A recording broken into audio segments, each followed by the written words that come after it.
Big up, big up, big up, big up to all those out there that are joining us live, or if you're joining us on the replay, welcome as well. We are live and direct today on a day that's had a bunch of news happen. Originally, we were going to do a little bit of a different show. We're going to do a little bit different show where we're going to talk about loanees and such, but we've put that on the back burner for a moment, just because there's so much that happened, so much really big news that has happened just recently, and we wanted to definitely bring you our updates or our takes on it.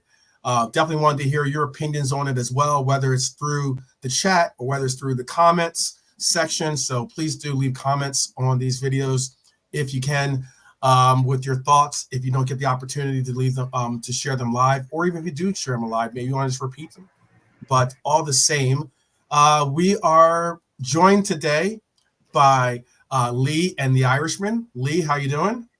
Good, mate. Good. Okay. Yes. And the Irishman, how you doing? Yeah, very well.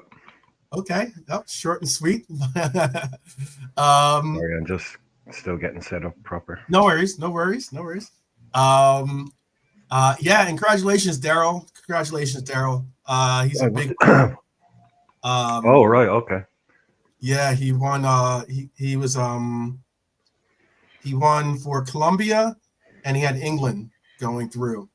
And he right. Yes, you were showing. I think he put down like a 20 pound bet or something like that. Nice. On it. 150 pounds back. Not bad. Gamble responsibly. Yeah, Hey. So, hey, you know what too? We're gonna get into that Copa game. We're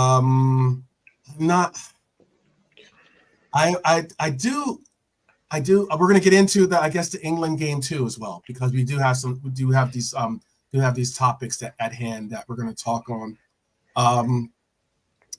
So let me bring up this as well. Let me bring up the banner. So we have basically, these are the topics that we're going to get into today. I think first we'll talk about the VVD thing, especially since it deals with England, especially since it deals with obviously our captain. Pretty much a disappointing exit from the tournament, you could say that, for Virgil. I don't think many people not many people thought that they would make it this far, but when you do, you kind of, your expectations change on the fly. Like, it's one thing for people to say, "Oh, you should just be happy to be here." That's all well and good, but when you're there, you're like, why not just go out and win it? And then you start to get that belief inside that you can do it and you can achieve those things. And they were up early in that match. I don't know if you saw the replay, by the way, guys, but like, apparently, and this is my, I guess, wild take a little bit, because Virgil was asked if he wants to, about his feelings and thoughts after the game, and he's basically, paraphrasing, basically says, I'm gonna take this summer break, and I'm gonna go. I'm gonna really think about my international career. But he also mentioned club as well, his club future, in that statement, and that was a very telling statement to say. But I mean, let's be honest, a player going through that kind of emotional letdown, sometimes you can kind of let your emotions get the best of you, and you just kind of want some time alone. You just want some time to think about it, go back with your family, refresh, regroup, and then come back stronger. What I was going to say too is that I could understand somewhat some of the frustrations he's going through, considering there was a moment where apparently in that build-up play for the goal that stood for Kane, end up being the penalty that he got. and he got the penalty. They apparently didn't. You know how they normally do buildup of play when they do VAR? They didn't do the buildup of play VAR review, and they only focused on the portion with Kane. And apparently, sorry about that. No worries. Apparently, Saka had a handball in the buildup of play towards that penalty. And normally you go back as far as that to say, oh, well, there's a handball here, that led to the opportunity for him to get the score. And they ended up getting the goal getting the penalty the way they did, but they didn't review that. And it's just another knock against VVD. I'm sure who's just like, I deal with this crap in England. Now I'm even dealing it in international play. That can be very, very. Well, they all dealt with it. Yeah. It's against Holland, not just. Yeah. It's not just Virgil, but I'm just speaking on Virgil himself in the sense, like, it was just very interesting. But sure, it was the same one with they get him right and they get him wrong. That's the Cucurella one. I saw some people screaming for a penalty when Cucurella against Germany, and someone let her, like, Cucurella's run across the box and kind of just slaps him on the hand. Nothing he could have done about it.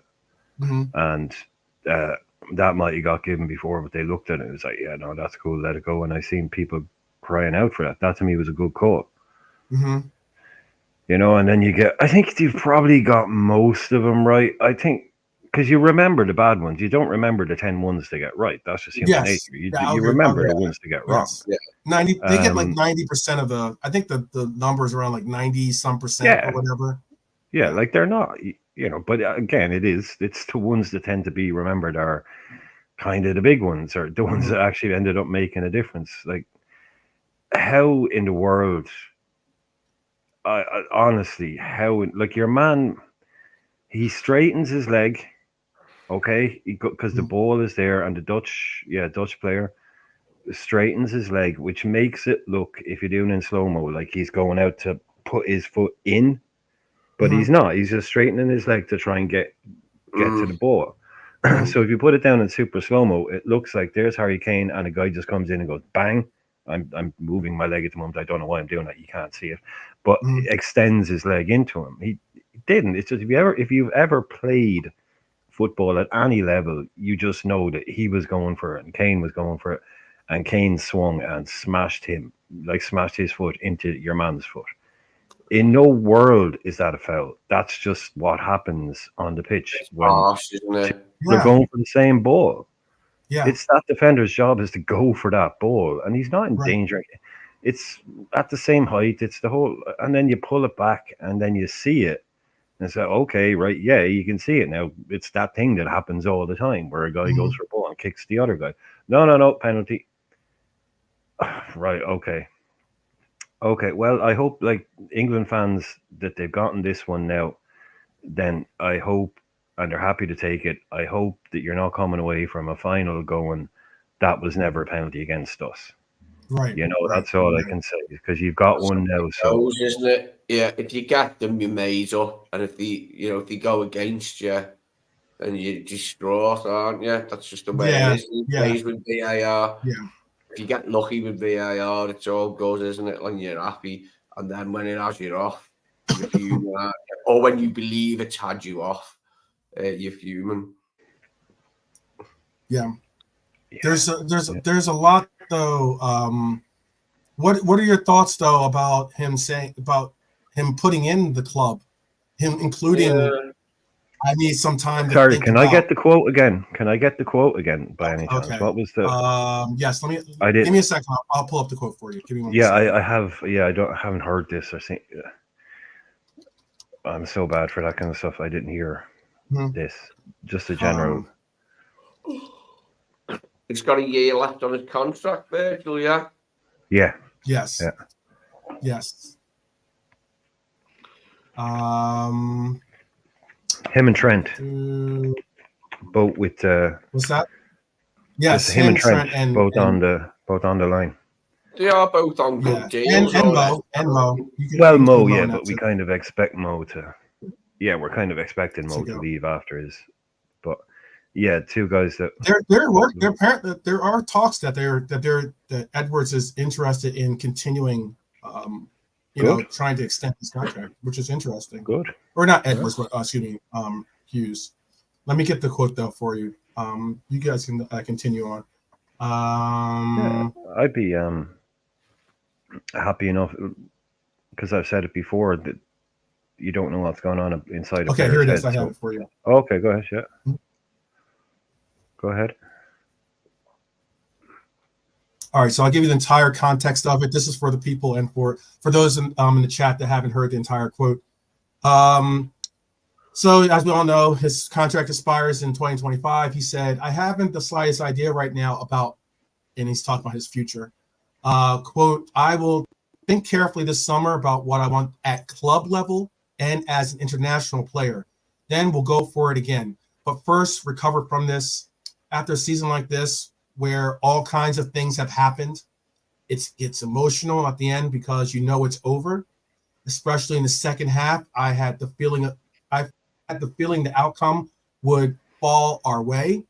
But Watkins or Ollie Watkins, but he says, but Watkins was perhaps given a little too much space and he finished well. It hurts a lot that we conceded this goal so late in the match and are now empty-handed." I think that's all of the quotes. And then, you put everything into it. Everyone gives everything. And if the goal comes like that in the last minute, that just sucks. Yes. Sorry. That's it. Yeah. So that's the quote basically of what he had to say. What's up, Cedric? Hi, Bernie. Big up Trap Joe. Hi, Bernie. Hi, Big up Cedric. Daryl, by the way. Trap Joe. The whole crew. Yeah, definitely a good group in here today. Redbird, Philip, good bonkers. Big up to everyone in the house. Yeah, that's don't the forget quote. to hit like if you haven't already. Don't forget to hit like if you haven't already. Absolutely. But yeah, that's the quote. So, Richard, sorry, Richard, I just saw you chime in. So what's your take then from what I just read? Microphone in front of your face. Sorry, yeah, microphone in front of your face after a sickening win like that. No doubt you're going to sound down in the dumps and everything is going to look pretty bleak. But I don't think he's an overly emotional. Well, he's clearly not an overly emotional person. He's not. Most Dutch people aren't, times. to be honest with you. Yeah. So he's probably very level-headed. He probably has a very strong idea in his head of where he wants to go or what he wants to do. But this is, very often you will see a player go on a run like that and they get knocked out and then they do go into contemplation mode.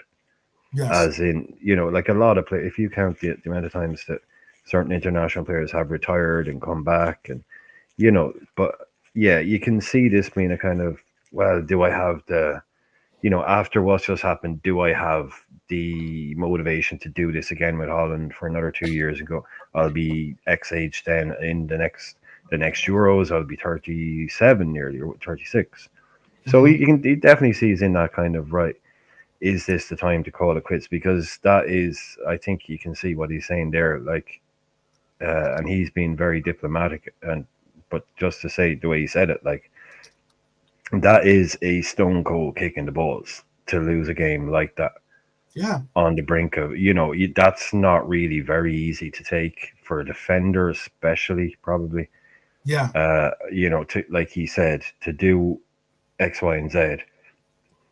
And as we mentioned last night, losing Depay earlier on in the game, and to go out with just one of those kind of last kick of the game type jobs, you can see for a proud player like him, that really is going to hurt. So you can be seen very much, Dutch people can be very much yeah, I've had enough of this. F that, and in a year's time, change their mind. But I can see right now a couple of those guys that are like Lee was pointing out last night. Dally Blind is still in that squad. So the likes of Memphis Depay, Virgil, they're going to go right. Do I want to do another 2-year campaign and atone for this at the World Cup, or is that me now? You know, this will be a week of contemplation for a lot of players. Yeah. I also and I'm not a big Richard just said something about Koeman. I'm not a big fan of the Netherlands coach either, to be honest with you. No. I think he got a lot of things wrong in that game, unfortunately. But what's your thoughts, Lee? I think Virgil is approaching that age where he's definitely going to think about whether to prolong his international career. He's probably going to look at it from a couple of different angles. One of them being, am I going to get close to winning anything again with Holland, with the size we've got and the age I am now? Now he's got some good years left in Virgil. We all know that, and he could still probably do both things. But I would like to think that he would maybe retire now, if not this summer, maybe next summer, and sign a new contract. So he signs a new 2-year contract. So he's here for another 3. I'd like 2 of them 3 years to be like only Liverpool and no Holland, so we get them all to ourselves in his final years when he's 34, 35 and 36. Yeah. 2 years. I mean, like, at 33, he just turned. He actually was, and still obviously at camp for the Euros, or however you want to put it, and they gave him his birthday celebration, at a lunch for the team, and they gave him a gift and everything, and all the team, came up and gave him a hug and said happy birthday, and he gave a speech there too, of a thank you for the sentiment and for the gift, but also saying how he, this was the focus was for us to get to this moment, for him it was to be able to have his birthday here. Like, sure, he would love to have his birthday with his family, I'm sure, but his focus was with this team to be at this moment, to have the opportunity to be where we're at and to go for it all. But 2026 can seem like a long ways away when you are 33 years old, and you're looking at a team where, like, okay, is this team going to be properly situated to take another run in the World Cup, not in Euros, but in the World Cup, which is even grander scale of teams to have to deal with, and there's also no guarantee that even Holland even gets to the World Cup. Possibly. Yeah, I think that's the way he'll look at it. He'll probably look at it and think, well, do I want to play at the next World Cup? And if I don't, then what's the point in playing any of the qualifiers to try and get Holland there if I'm not going to be at the finals when I'm 36? So there you go. Yeah, that's the way it is, isn't it? Yeah, absolutely. And I hope he does come down on the side of caution, as in caution towards his club career that pays his wages. Because let's not forget, international football pays you fuck all. Yeah, it's your country and you want to play. I was going to ask you real quickly. Hypothetically, I don't want to really even put this super. I feel bad even putting this into the universe, but I mean, we just spoke on. He's mulling over his contemplation of leaving the team, or his future, I should say, both international and club. Could you? I mean, like, if we were to lose Virgil, are we now looking at?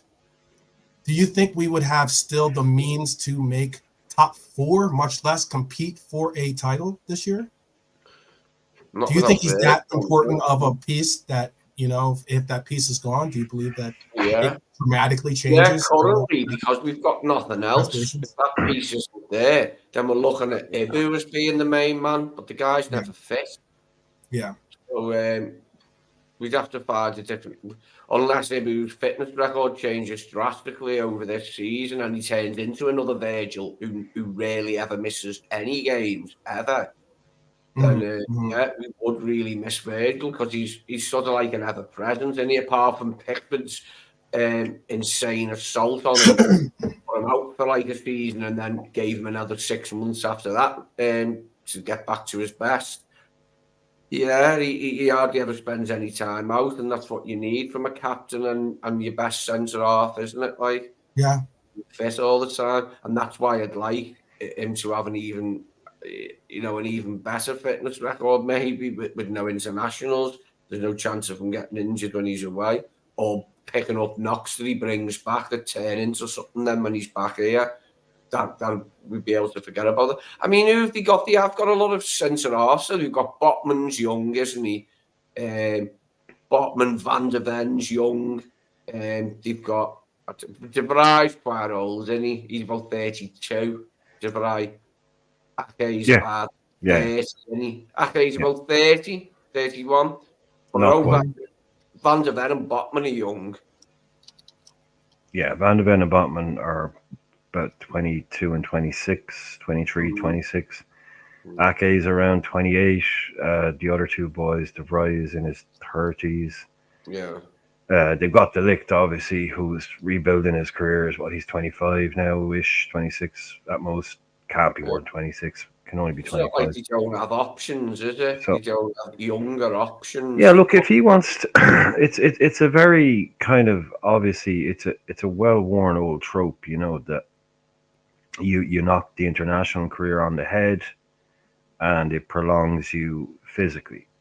I'm not really sure, it depends on, like we talk a lot on this channel, especially about, the player, what the player wants, what the player wants. So, rather than physical, with all that, it's like they're never like they're always playing, and if they didn't have that, it's a bit maybe a combination of the both things, physical and mental.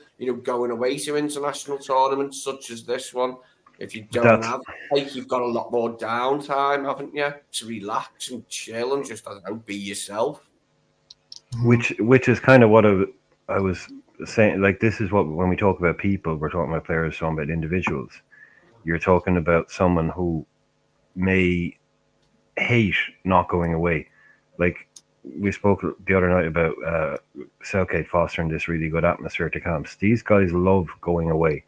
As 12 Man was talking about the other night, talking about plenty of times, how much these guys love going and playing, Diaz and Nunes going back and, being how happy they are with it. They love going away and meeting up with old friends you haven't, like, it's kind of like just meeting up with old friends you haven't seen in 3 or 4 months. You spend every day with your teammates, but now you get to go. And so some guys, they love that. They want that in their professional life. They might hate the idea of being at home with nothing to do, and if they feel they can still, so it's very much on the individual, on does it make him mentally better? It's obviously there's physical demands, but is he a better player? Is he a better person? Is he a happier person still playing for his Dutch team and still doing that? So that's where I would look at it as well, as the physical stuff. Easier from ex-Dutch. They all do. Exactly. From ex-Dutch internationals, that's all they do. They kill each other. Seriously, I used to live in that country, man. That's just what they do for a living. Ex-Dutch players just call the new Dutch players shit. That's just what they do. Saying he's not the defender he was before the injury. Van Dijk will be on TV in 15 years' time saying some guy that's playing for Holland isn't up to it. That's just what these guys are, vicious. They when it comes to saying how good a Dutch player is, because they have very high standards and they're very, very straight talking people to the point of being insulting. They will say that guy is shit. He is not good enough. And they'll be like, yeah, but he's playing for Inter Milan. I don't care. He's shit. Van Basten, right? These boys, they'll say that's just how they are. So that's water off a duck's back to a player like Van Dijk. He's just like, these guys coming out talking their shit. I go and I do it on the pitch. They're retired. They're just sorry they're not playing anymore. Shut them down. Knows. He knows. He's growing up with this stuff, man. He's growing up with it. It's going to be him doing that in a few Yeah, he's years. been reading in the paper since he was a kid. Johan Cruyff getting slagged off by someone, and Johan Cruyff slagging off someone else. And it's just, Yeah, it's they're used to it. They won't take that stuff too much to heart. But again, yeah, it's just really interesting. Like, but I'm with you when you look at it from the selfish Liverpool point of view. We Right. would love it if he was just giving us his sole intentions and his pure, just everything was about Liverpool, and he gets that extra. What would you call it? A month and a half off a year, yeah, it's Right. or the two months. downtime. Yeah, Cool, Yeah. lovely, downtime definitely. Yeah. to forget football for an even longer period. It must be great that, because I remember when Milner jibbed the internationals off, and he said as much. He said it's great to have the downtime.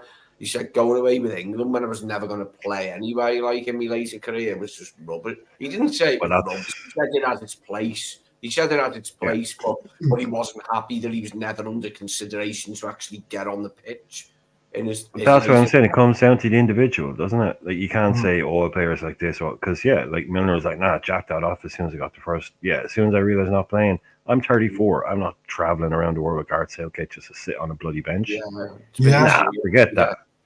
Yeah. Whereas someone else is going, no, I'm not giving it up. I still want to be in there. I'm going to do my thing. I want to represent my country. That's what I'm all about, is represent my Yeah. country. Bernie's So saying some so. guys, Me and Jamie basically said the same. yeah, for guys that are good, when you're good, you don't like if you've always been a kind of a bench type guy, but for the Stevies of the world, and yeah, I don't think they have a lot of time for kind of sitting there watching on from the sidelines. Mhm. yeah. I'd imagine. I'd imagine maybe that's when you're at that kind of elite level. If you're not going to be playing, it's like, nah, bun this. Like Yeah. Yeah. the likes of Wayne Bridge. I mean, he spent his career being on the bench and in and out of teams. He's cool. He's happy with it. No, But sometimes you wake up that and kind you're of just stuff. like, do I really feel like going through this again? That kind Yeah. of. I mean, like, it's only That's so how it many happens. summers that you want to be out there sweating in the heat and like You you. do I wake mean, up. I'm sure they love the competition, Yeah. they love the camaraderie and everything else and yada yada. But sometimes it's kind of like, hey, your bed's comfortable. Like, hey, waking So up is and your seeing bank your kids, balance. it's just- So is your bank balance, and so is your everything. So you're just yeah, going, yeah, maybe it's gonna put Gar Southgate on silent and turn off the alarm clock. Yeah, but because you know that's what? no. You Maybe, said you wake hopefully, up some days, I but was gonna don't say, you? In hopefully, life, you do that, though, don't you? 12 man in life, not just football. How many yeah, times have you absolutely, literally just woken up and gone, yeah, not again, no, not today. yeah. Nah, No, yeah, I, and I it's mean, just you wake up one day and you're like, yeah, no, it's just whatever's happening. You're Yeah, just like, I yeah, don't you know know if what? Virgil is this type of person, but I do get the impression that Virgil isn't the type of person, player as a footballer that mhm, would consider his career like sort of over if he didn't play internationals anymore. I don't think he probably sees his career in those terms where, like, if he wasn't playing for international football anymore, he didn't feel as fulfilled. I don't think Virgil's like that as a person, probably like as a football person. I think he could probably like quite easily retire from playing for Holland and then just forget about it quickly because it was a different mhm, part of his career. mhm. Hmm. Understandable. Evening, Hylor. How are It you, my does friend? prolong Oh yes, centre half even better. careers a lot more. Mind you saying that Paul McGrath was playing for Ireland for ages, wasn't he? Without training and that, and he was the backbone of your defence, wasn't he, Paul McGrath? Well, Paul Mhm, Paul was a special case. Yeah, Mm. Paul could It play was his knees, once a wasn't week. it? Yeah. Yeah, Paul was very much like Ledley King. He was a massive, not I mean with the knees, but just specifically with Paul, he was a massive alcoholic. He was the kind of guy that would just disappear for 2 weeks, and I mean just literally just disappear for 2 weeks, and then show up again, and it'd be like, right, Paul was on a bender, and then right, he's back. So he had a lot of that stuff going on in his life, but Mm. mhm, he got to the point where, yeah, he could play a game at the weekend for 90 minutes. And after that mhm. game, within 6 or 7 hours, his knees would have swelled up so much and he'd be in so much pain that he basically couldn't do anything for about 5 or 6 days. Then he'd Mhm. go in, he'd just run around, he'd go into training and he'd just run around. He'd do a couple of laps, massage, mainly massage, baths, so, but mainly massage for 6 days. Then go out and play again and be the best player on the pitch. And he did that until he was 36 years of age. And like you said, he nullified Italy in Giants Stadium in 1994 when he was 34 years of age against Baggio, which is one of the greatest performances of all time. Paul McGrath doesn't get talked about enough because he's from a different planet. To be able to actually, like, literally just run around for a few hours during the week and then show up at the weekend and be absolutely world class as a centre half, crazy. Just and Ledley King was like that towards the end of his career. He could play a game at the weekend, and his knees would swell up so much, he'd be in so much pain that he couldn't do anything for about 5 days. A little bit of warm up, then play a game, and be one of the best centre halves in the Premier League. Those guys are one offs. Those guys fascinate me. They really do. Like, to be that good, just playing one game a week and still be able to be that good, no training, nothing. It's strange, could, isn't it? Like, could you do it today? They wouldn't allow a player like that today. It wouldn't be allowed. They wouldn't. But McGrath is a hero in Ireland. it's only Virgil's age that makes me want to see him retire from the Netherlands international team. I've not got no problem with Gravenberch and Cody carrying on for Holland. It's just that Virgil is 33 now, and I'd like if we're not giving him a new contract, then I'm not bothered really what he does because it won't be our problem anymore if he's not our player. But if he is signing a new contract, I would like him to focus on Liverpool. That's being selfish, like, you know what I mean? That's what I want. That's the best thing in my point of view for Liverpool, for us to get the best out of him in his later years. And Bernie will correct just quickly. One more thing on Bernie. Bernie will correct me if I'm wrong on this. Because just quickly back to Paul McGrath. I think he's the first black player ever to play for Ireland. So he's culturally big here. He's such a legend. Did he play before Chris Hughton? Did he? I think that's the thing. He just before that, Yeah. but because that would have been very unusual. Like in Ireland, that really would have been very unusual. And he played for Man United. He did all that. He managed Waterford for a couple of months, and that was one of the times he actually went off on a bender, disappeared for 2 weeks. Yeah, I think he was, Bernie. Yeah, I think he was. But Ferguson threw him out of Man United, so it just shows you Ferguson doesn't know everything. Before we go into our next topic, I see that Hylor is here as well. He had a question, or he brought up something yesterday, and then I'm going to get into the next topic real quick. But I did do a little bit of research, and I actually did see something about something that he mentioned, because yesterday Hylor brought up a fact about Thiago not getting the opportunity to possibly become a coach for Liverpool, or what was the situation and the likes as sort for Thiago. And this is what I actually did come across for that. According to reports in Catalonia, Thiago will soon receive an offer to return to Barcelona, where he came through the ranks, blah, blah, blah, and operated as a first-team player between 2011 and 2013. But rather than play for Barca, obviously their new manager, Hansi Flick, wants Thiago to become part of his coaching staff. So he's actually going to be bringing him in. Hansi Flick has a relationship with Thiago. So obviously, he worked with him when he was in Germany. It was during the 2019-2020 campaign where they won a treble together. So Hansi Flick does know the importance, does recognize and understand the importance of Thiago and the likes of the fact that having someone like that on your staff, having someone that is at an age where he's not disconnected from the age group of players that he's going to be dealing with as well. So it goes on to say Flick was impressed by Thiago's ability to identify certain tactics that might be successful during his time as a player. Thiago would not just be looking at tactics if he joined Barcelona, though, as he would also act as a crucial link between the players and coaches. So I just wanted to add that real quick, showing that, we do care about what you have to say in the chat. You know what I mean? Like, Yeah, but it's exactly as we called it. I said, why would he take? I mean, again, it was not that he'd asked for a job, but I was saying if he wants a coaching job, do it in sunny Barcelona, where I could see that happening all day. And if he comes back to Liverpool later on in his career, but I could see that going back to Spain was the obvious thing, I think he'd be a good coach, Thiago. I'm sure he will. Hey, you never know. You never know with these guys. You never know. Like, let's not press fast forward. He's just left the club and he's gone to Barcelona to be a coach. So if we meet him again along down the road, cool. But he would be a great.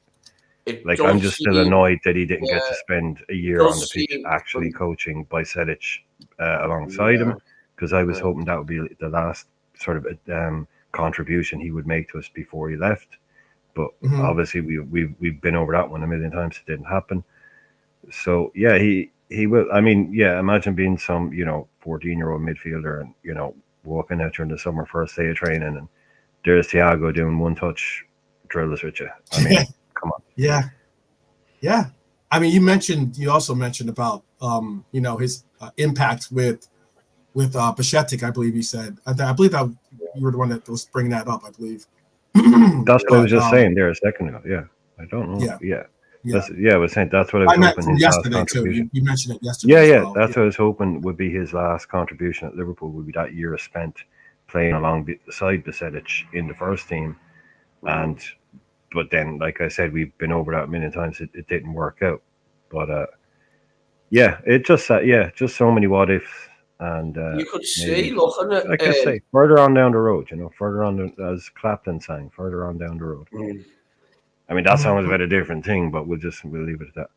No, from what I have heard in the background about Thiago as a person, as a football person, it sounds like he would have the makings of a coach, but like we also said, that's never a given that you're going to make a good coach because you're a good player. In fact, that's usually far from it. Most good players are usually shit as coaches, or at least as managers they are. They take on full managers' roles rather than just being a coach. But Thiago, you would think that he would have the necessary, maybe if he's got the descriptive language to put his ideas across, to young players and tell them what he thinks about the game and how they can prosper in the game, in what ways they can prosper. And that's what I was hoping, like with Bajcetic, that Bajcetic got a lot of that from him. And you could tell that he was, friendly with him while he was here, couldn't you? He spoke of him often enough, Stefan Bajcetic, how brilliant it was to train with him and talk to him. So, hopefully we'll get something out of that. And what we didn't get out of Thiago because he wasn't available himself might come out in another way with Bajcetic, like the mentoring that he did for him will hopefully help the lad develop further. I also want to bring up this too. I can bring it up because it's less than 6 seconds, so I think I'm not going to get in trouble for it. Lucho. Celebrating here after his team made it to a promised land that they've been wanting to get to, at least. And also, let me show you this one too. Also, there was later on a good moment too, by the way, a very, very good, cool moment. And let me show you this one as well. Sorry about that. Make sure. Uber Colombia playing. There was also this Argentina. Argentina. He's playing. No, this is Uruguay. Oh, who are they playing? They're going to be playing against Argentina. My fault. Yeah. Oh, my fault. Yes. Yeah. This is a really cool moment. We've had a couple of these moments, obviously, because Colombia faced off against Brazil. This is obviously Uruguay versus Colombia. Teammates versus teammates in this is not easy when you end up, one of you is going home not happy, I And fancy you can Colombia obviously to see that go into the final. Diaz and mhm. I was gonna say Diaz and ooh, excuse me. Sorry Bless about you. that. Diaz and Nunez here also both have a great relationship. They've Is he giving done him a some hickey? segments. Looks like giving him a hickey. Ooh, excuse me again. Oh, bless you. Say it again. I'm sorry. Thank you. I mean, Say it no, again. it's just that he looks like it looks like you're giving him a hickey. You know, remember when Oh, you're a teenager? Yeah, I don't think that's yeah. the case. Yeah. I'm glad I took that down so you don't have to see that. Do you remember that when you That's used to go home? Do you remember that you impression. go home when Yeah. you were like a teenager, and then your Yeah, mom or your dad be like, "Hang on, what's that on your neck?" You're like, "No, no, no, no, no, no." Yeah. yeah. I remember me nan specifically having a fit. She went, "Who done that to you?" When I was about 14. Oh She went, "Must be an goodness. animal." Oh my goodness. Yes, so the next matchup is going to be these two. One of these two is USC going to 99. be Oh, right. Okay. I was going to say one of these two are going to be very, very happy, and one of them is going to be pretty much down in the dumps. Unfortunately, that's how it works out. So we wish the best to Maca, and we wish the best to Lucho in their pursuit of bringing their country glory. But Well, we had what's none of it last unfortunate? night, did we? Sorry, just quickly. Like you had England versus Holland. You had Gakpo and Yeah, yeah, VVD and Gravenberch, and then you had the English boys who don't play for England, sitting on the bench, probably yeah. just going unlucky. I didn't It see. I didn't happens. get. They didn't show that footage. Actually, I'm surprised. Usually, I I'm didn't sure. see. Yeah, I'm sure Trent and Joe Gomez were across to Virgil and Cody saying, "Unlucky Oh, lads." no doubt.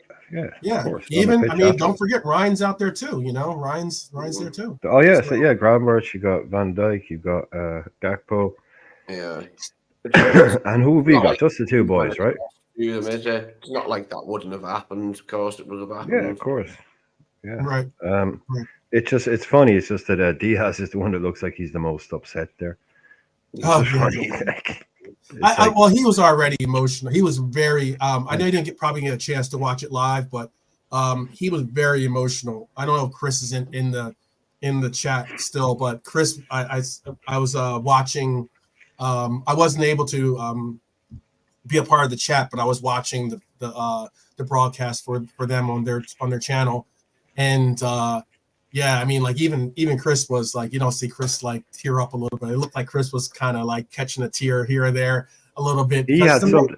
yeah, No, no, no. He had something. He had something in his eye. he Okay, he missed had something in his some. eye. Yeah, Probably. yeah. No, no. Navy SEALs don't cry. All right, Navy. No, I'm not saying he's a Navy, but Yes, there you go. There you go. Sicarios do Yeah, not cry. Yeah, yeah. He had.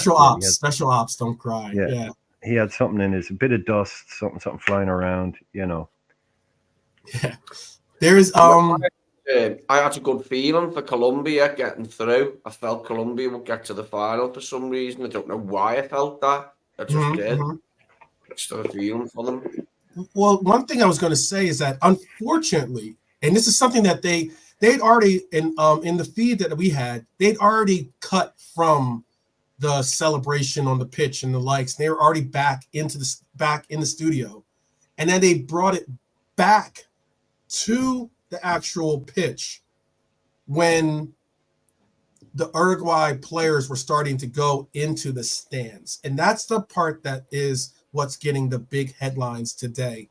And let me say this first off. I said it in a couple of chats.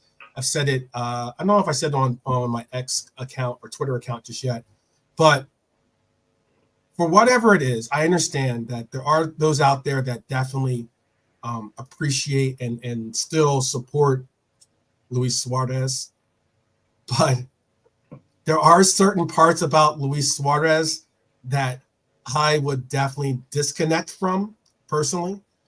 And unfortunately, one of those things, despite the fact that you love the passion, the energy, the commitment to winning and wanting to win and everything else and putting it all out on the line, After that game was over, one of the key culprits on the pitch that was starting a lot of the ruckus that was on the pitch, because they almost got into a fight on the pitch between Colombia and Uruguay. This is before they went into the stands. They almost got into a physical fight before. At the end of the match. You mean after the game finished? Yeah, Do you mean after the game? At the end of the game, there was pushing and shoving and you know, and a lot of like getting in each other's faces. Then after that separated, it restarted again, and it was like and unfortunately, it's something that the commentators kept bringing out too. One of the main culprits in every time it started was Suarez, and it's not a good look. Look, I understand Luis Suarez is a national icon, a national legend, you know, hero and the likes. But there are parts about him that are not necessarily great to want to incorporate in your mentality. We have a 25-year-old promising striker that that looks up to this guy, you know. And when you see one of your role models out there getting involved in pushing and shoving and getting into fights, of course you're going to go and try to be a part of, have his back. Of course you're going to get out there and want to, you know, and then it's natural. You want to support your team. I get that. But he is not setting a good role model. Why is everyone talking about Darwin then? Well, why we're talking about Darwin is because... No, why is everybody talking about Darwin? I haven't heard... I don't know what's going on with here. I saw a headline. I saw pictures of guys, and literally that's pretty much all I know. Like, why is... So why is it, you were talking about Suarez. Why is everyone going on about Darwin? Darwin getting banned. I've seen 5 little different shows tonight saying he's getting banned. No, I'm going to. I'll transgress into it. Why they're talking about Darwin is because once it got into, so you know, remember how I spoke about how one unique thing about America is they don't. You buy a ticket, you don't buy a section of the stands to stay in. Okay, so so you buy a ticket, you could be sitting next to your rival. You know, you could be in sections. The crowd at that stadium were 80%, I would say 80% to 98, 80 to 85, maybe even 90% practically of Colombia. Colombia comes out in this country and represents for their nation. Okay. And when you looked into that crowd, it was and having a yellow kit stands out. So you see just a wall of yellow. Right. Okay. But there's a section that was there's always a section when you get when you're a team, you get a friends and family section, it's called, you know, and that's where, like, obviously friends and family of the team get put into their section, right? And that section was surrounded by yellow kits, and they got scared, or they, you know how much he loves his family. Obviously, it's not. Yeah, but we all love our families, you know. Right. They were starting. I'm gonna land Irishman. They were starting to encroach on their territory technically, and Darwin was already hyped up. All the players are already hyped up from what's been going on in the pitch, and now they see their family possibly interacting with, you know, some of this stuff, because the fans are looking at the teams go at each other. Now all of a sudden their anger or their joy turns to anger about you trying to take away from the moment. And they start pressing it against this section of Uruguay fans. And Darwin was concerned about his family. He goes into he's automatically just, you know, a rocket going into the crowd. Now he's interacting with people in the crowd. And now it's like interacting is a very, I saw him throwing haymakers and punch people in the face. You're going to call that interacting? I wouldn't call it interacting. I'd call it punching people in the face. That's all. Like, that's all I've seen. Like Right. he's in his sports bra punching people in the face. I mean, Is that what he is did? that Darwin? I'm doing lawyer talk. Obviously, I guess. Yeah, no, just be real. Like you say, keep it 100. He like the love of his family drove him in to interact with you. No, man, you do sound like a lawyer. Like, yeah, there was some shit was going on. He goes into the crowd and starts throwing haymakers. Right. And it looks like he connected with a few of them. That's all I saw. Possibly. Now I get. Possibly. Oh no, I don't think. I think he definitely hits a couple of people. Like, I don't know what was going on, but look, there's no. I don't. Where was the security? My first question is where was the security protecting the family and all that? So, right. But right. no, you let me just quick like. Yeah. So again, I've just seen. You don't go into the crowd. Like if Luis Suarez jumped off a bridge, would Nunez jump off a bridge? No. So, he's a grown adult. Just because his hero is acting like a dickhead, and just because Suarez is acting like a dickhead, how have they all ended up? Like if he gets, I mean, we've seen what happens. Cantona, the other guy. I mean, when people go into the stands, they start fighting with fans. Oh, he could be looking at that 8, was crazy. 9. That was crazy. Yeah, he could be looking at an 8. He could be looking at a worldwide ban. He could be looking at international ban. Yeah. He could be looking at anything. He could be coming back to Liverpool not able to play because Suarez. Yeah, Suarez could be banned. I didn't see the Suarez. So like whoever, because there was obviously a lot more of them running into the things. Yeah, come on in, Chris. Come on sure. Chris, Yeah. I'll send you a link. Give me 1 second. But if this goes wrong for him, like I mean, if he's in there and he's punching people in the face, we have a problem. As much as it may have been morally right for him to protect, we have a problem as a club. We may have a striker who's not allowed to play football. No, yeah. I don't know how many other of these guys were involved. Well, it's a very similar case to Suarez.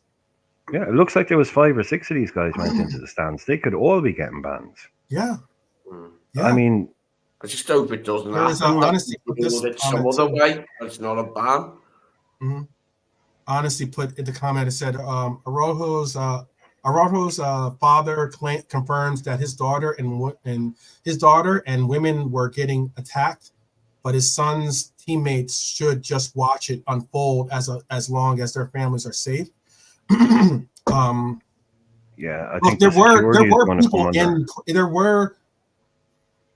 Okay, so what also is I'm gonna say slippery slope, more so like a harsh reality is that you don't want. There are police. There's plenty of police there, but you don't want police necessarily.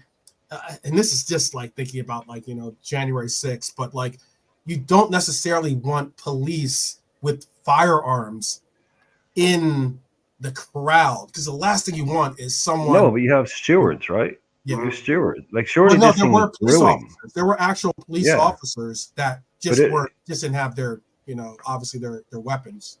But the stewards should have seen this thing was brewing up and building up. And again, because I know it's America, you're not used to crowd violence in America unless it's a hockey game.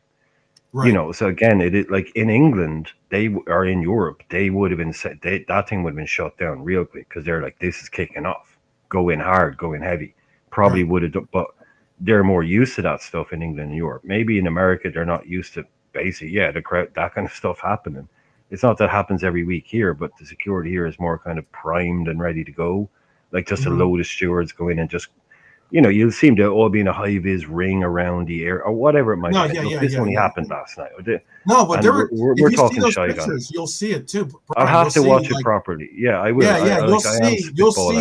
You'll see like actual uniformed, like trying to get, but clearly it was too late. Badge on them. But clearly it was too late by the time they got in there to try and stop it. Yeah, no, again, like I'd like to see this all back and see how it kind of, but again, I just can only imagine just from previous, it's not very often footballers go into a stand and start punching people in the face and don't get in trouble for it, regardless of what was, Yeah, so it's what kind of fucking trouble is this guy going to get into here? Right. And Yeah. and hey, Chris, and hello, Jimmy, who's come in, Yes. and Hello. hello, someone else who just came in. Sorry, Jimmy's just dropped in. Jimmy just got into the chat, I believe, and Marion just got into the chat as well. Marion, that was it. Marion, sorry. Yeah. But big up to joining our panel. Actually, is the much acclaimed, as I called him, the Richard Dawson from Running Man. I don't even know if you know that movie, by the way. Do you know that movie? Yeah, it's great movie. It's great. Yeah. I'm a Schwarzenegger because I know it all. he's talking about like his trips to his trips to Gitmo and everything else. You know, we got that Running plane Man. fueled up. Don't worry. Even if you made it through the Running Man, you didn't. Your trip wasn't to the sunny beaches that they proclaimed. That cannot be true. Sorry, that can't be true. Honesty. No way. No way is Diaby going to. I'll double check that for honesty. I'll double check that for you too. Oh, but Chris Angel from Beige and Reds TV is here with us. Chris, how are you doing today? After I know you got maybe a little bit triggered from all the comments being spoken on, going on with the game. No. I tried to defend your honor, Chris. I tried to defend your honor. I said there was something in your eye. You weren't crying. Something in your eye. Crying. No, I'm a little hungover. Like last night was a beautiful night. I think if you put everything, all the negatives that happened after the game, that I think was a bit frustrating because of it ruined the historical night for Colombia. It's been 23 years since we've been in a final, so it diminishes all that negativity diminishes what these players have accomplished. This nation has accomplished over the years to get to where they're at now. It is unfortunate, but there's a lot of holes in the story, and I think Twitter is not the right place to go to get answers, obviously. So, on the Colombia scored in the 42nd minute, and from there everything went downhill. So there's plenty of videos. If you can go on Twitter, and you will see. I'll bring up one of the videos actually as you say. Yeah. So after the 41st minute, when Colombia scored, a lot of the Uruguayan fans. This all started after Colombia scored. So a lot of the Uruguayan fans were throwing a lot of bottles. Were taking off trying to steal Colombian jerseys, trying to steal things from Colombia, from Colombian fans, right? Yeah, so I haven't seen it. Yeah, so this and you can see. I don't know if I can explain this video, right? So this is the issue, and I think a lot. I heard a bit of what Brian was saying. Where my pointer is, where Darwin is right now. So this. I'll start over for you. Man. So in regards to what Brian was saying earlier, I think this is where he's going to get hit. Like right here, this is silly. Yeah. So at this point right here, Darwin. This is actually Darwin climbing up into the stands. Yeah. So at this point, right? From there. Yeah. So at this point right here, right, his family was already safe. His family was already on the feet. So his family's safe, but you go back into initiate violence or whatever. Now I understand the moral, right? Oh, protect your own, get your get back, cool. But unfortunately, it's not a good look for him. Obviously, it's not a good look for the Colombian fans. But at this point, it's like, okay, wait a second, your family's safe. What are you doing? Yeah. At that point, he climbed back. He got back into the ring, lads. Exactly. What you're showing me there. His family is safe, and he decides to climb a bloody 10-foot barrier and a fence like Spider-Man. No, he got punched right here too. This is he got here. You see, right here. Look right here. Right here. You see that guy right there punched him. Yeah, because he decided to get back involved. Darren could have walked away, man. He's getting hammered. He is getting hammered, not by that. He's getting hammered. But Brian, there's another video, Brian, that's a bit worse.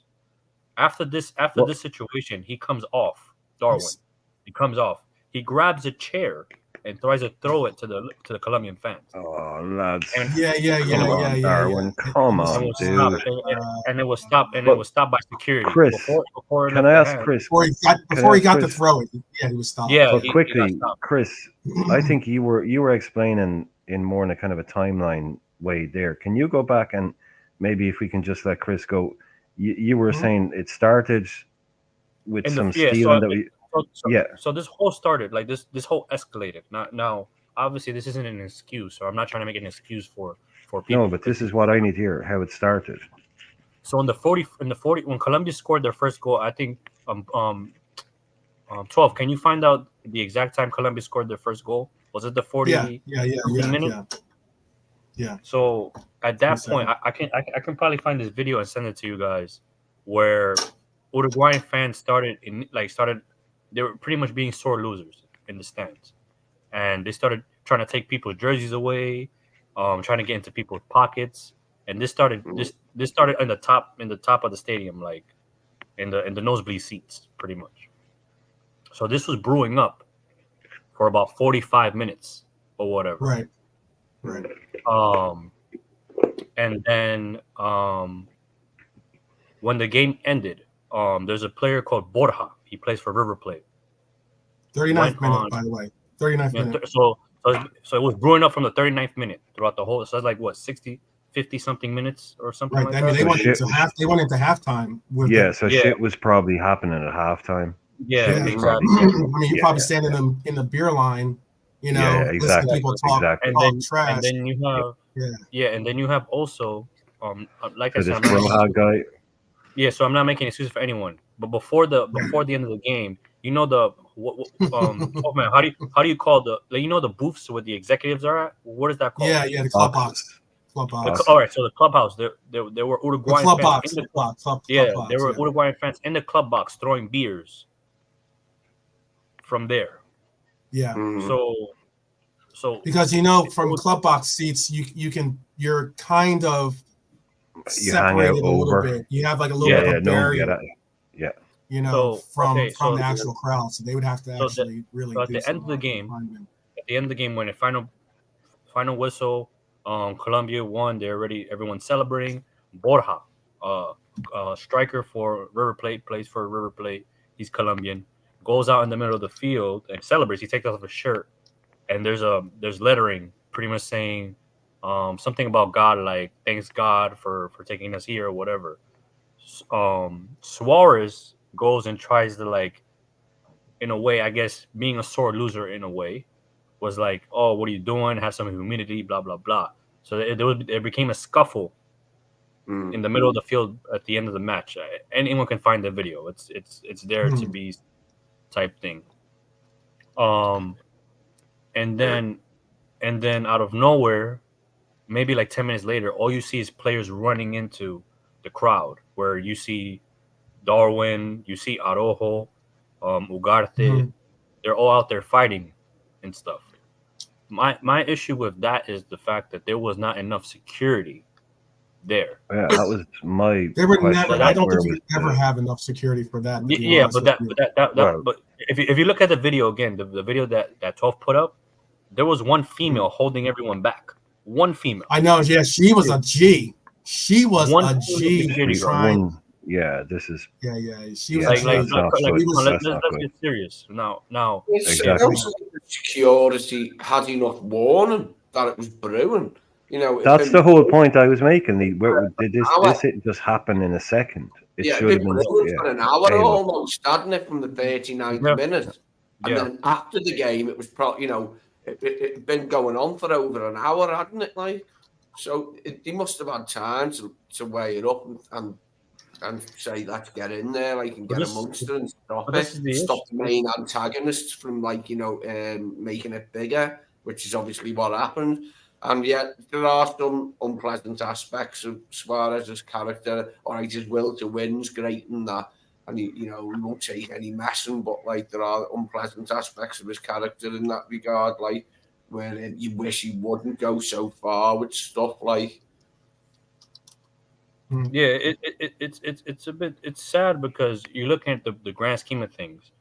They moved the Copa America to the United States to test out how it's going to be for the World Cup. And right now they failed in regards to security, making everyone safe. So this is a bad look for CONMEBOL, I think.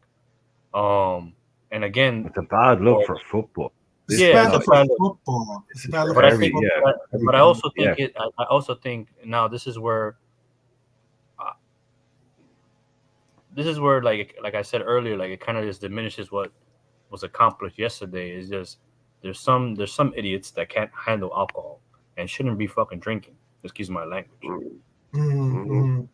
You shouldn't drink. Like I'm sorry. Like and there's a video. There's a video that kind of got me upset. Where it's like after the scuffle where you see Nunes go in and everyone's trying to calm this. Well, he kind of riled all the fans or whatever.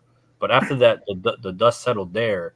You have kids sitting there crying. You have kids crying. You have kids saying. You have people saying, "Please stop!" Like there's kids. Yeah. Oh no. There's stop. yeah. Like please stop. Like you know what I mean. So there's photos of him consoling his child. So Nunez's kid after. It's very. It's this very is not sad, a good look. I'll share this one too. This one's not a good look because this is from someone's camera. So I'm pretty sure I can show that. There's no copyright on that or anything. There's no defending any of this from any of it. There's no defense for any, as far as I'm concerned. It's a failure on a macro and a micro level. It's a failure for people to control themselves in the stands. It's a failure for the players to control themselves. It's a failure of security to stop. This is a really close up. This is a really close up of. You can see Darwin in the middle. See fans trying to get out of the way. Nobody comes out of this. There is a real good. You can see right here, Darwin being held back, but he's trying to. There's the female security that you're talking about being, she's all over. doing her thing, yeah. Man. Whereas, this is bad. This is bad. It won't happen again. That's what tends to happen. When things like this happen, you'll see too much. You'll see massive security at the next massive. Yeah. The next time. So they should have had more. Yeah, they didn't. But like I was saying, Chris. But look at that. Look at the crowd. This Brian. isn't me see flagging how much off. yellow there is. I know. That's not seats. That's not the color of the seats. I know it's not. But like as we said before, Uruguay is a tiny country. Yeah. Colombia's a bigger country. I'm sure they're going to have more fans. But I'm just saying, look, this is not me slagging off America. It's like they aren't used to football. They're not prepared for it. They're not. Culture. But what I'm saying, I look. I'm not slagging off America. That was a failure of security. If it happened in Germany, or if it happened in Ecuador, if it happened wherever it would, I'd be saying where was the security? It just happened to be in America. So hopefully they'll. Like nobody can predict this. Everyone expects everybody to be nice and happy and friendly. You said, Brian, about and it isn't. But now they'll overreact to it and go. Used to violence at sporting events, really, in America. I mean, we're not used to it much anymore in Europe. It's sort exactly of finished now, but it can still happen. Like at sporting events, that fans can get to each other and will start fighting. And but I'm blaming everyone. I'm blaming the lack of security. I'm blaming the players. I'm blaming the fans. I'm blaming absolutely everybody that was involved in that incident. From the ground up. From Suarez to the people throwing digs at each other, to the people not having enough people there or not recognizing that there was a problem occurring. That doesn't take a lot of but anyway, that didn't happen. Maybe next time. But everybody there, like the fact that thing where Darwin, you were saying his family is safe and he goes climbing back up a bloody thing. Yeah. And the other people, I mean, come on, guys. That was ridiculous. Please. You're not even drunk. That if that was your mate drunk on a night out, you go, okay, fine. But come on, like you're stoned. You have grown up decisions to make. You have a child there, as you say. Go and be with your family and make sure your child isn't upset. Don't go Spider-Man it back into the middle of a brawl doing Royal Rumble stuff. To lose your composure badly. It looks so bad and scary. I didn't know it was him at first. When you said that's Darwin, I was surprised. I thought it was climbing up the thing. At first. And then you identified it as Darwin Nunes climbing up like with his ponytail to start throwing punches. When you said he went in the crowd, I thought you meant he just walked in at like ground, when you're on the go in. No, it wasn't. I told you it was. I said it was going to. Didn't imagine him crazy, man. It's crazy. I said it was going to be a highly contentious match. We all knew it was going to be a highly contentious match. I said, it was going to be I didn't expect a high scoring match as well. I just expected it to be a very, South American rivalry style game, between two countries that definitely, appreciate each other, but also there is no love lost between these nations when it comes to, representing for football. And it was, I could not emphasize this more in that the way it's set up in America, we don't have, like I was telling you about how the reason why I had the opportunity to go to Mexico for the U.S. men's national team game when, and I had even more of a vested interest in that. I knew people involved in it in Mexico. But to go to that game in Mexico, there's reasons why you're behind barbed wire fencing. There's reasons why they separate the crowds, because of those situations. In America, you're not, we just don't do that. That's what I'm saying. It's not your culture. I was just going to say real quick. I'll offer the comment too. I was going to just to land my point. We have, and trust me, it's not fun. I have friends, for instance. I'm a Philadelphia Eagle fan. And this was, this game was up in New York, but I mean, like, I have New York Giant friends. I have friends that like the New York Giants. Okay, and we go to the game back when I lived in the state. I used to have them come down when the Eagles would play the Giants. They would come down and visit. I'd get the tickets, and we all go together. Vice versa when it was up at Giant Stadium. Eagle and Giant fans don't like each other, like as in, but yet at times we all have to sit, and these kinds of things break out all the time. It's why also Irishman and I were talking about how, in Philadelphia, for instance, at least at the Vet, there used to be an actual court, like a judge, a court, a holding cell at the stadium, specifically for taking down situations like this, because they always happen. Alcohol, rivalries, passions, they all get involved in such a level that they sometimes boil over to stupid antics like this. And like it's not a good place. It's not a good spot to be. I mean, we've had the biggest, and this is my last point, Brian, the biggest incident that ever happened, or not ever happened, but one of the biggest incidents that has happened in this country was I think it was called the Malice at the Palace, I think it was, or something along those lines, where it was basically the Detroit Pistons. Cool. Yeah, the Detroit Pistons were playing a basketball game, and what happened is Ron Artest went into the crowd to fight to fight fans, and it was like crazy.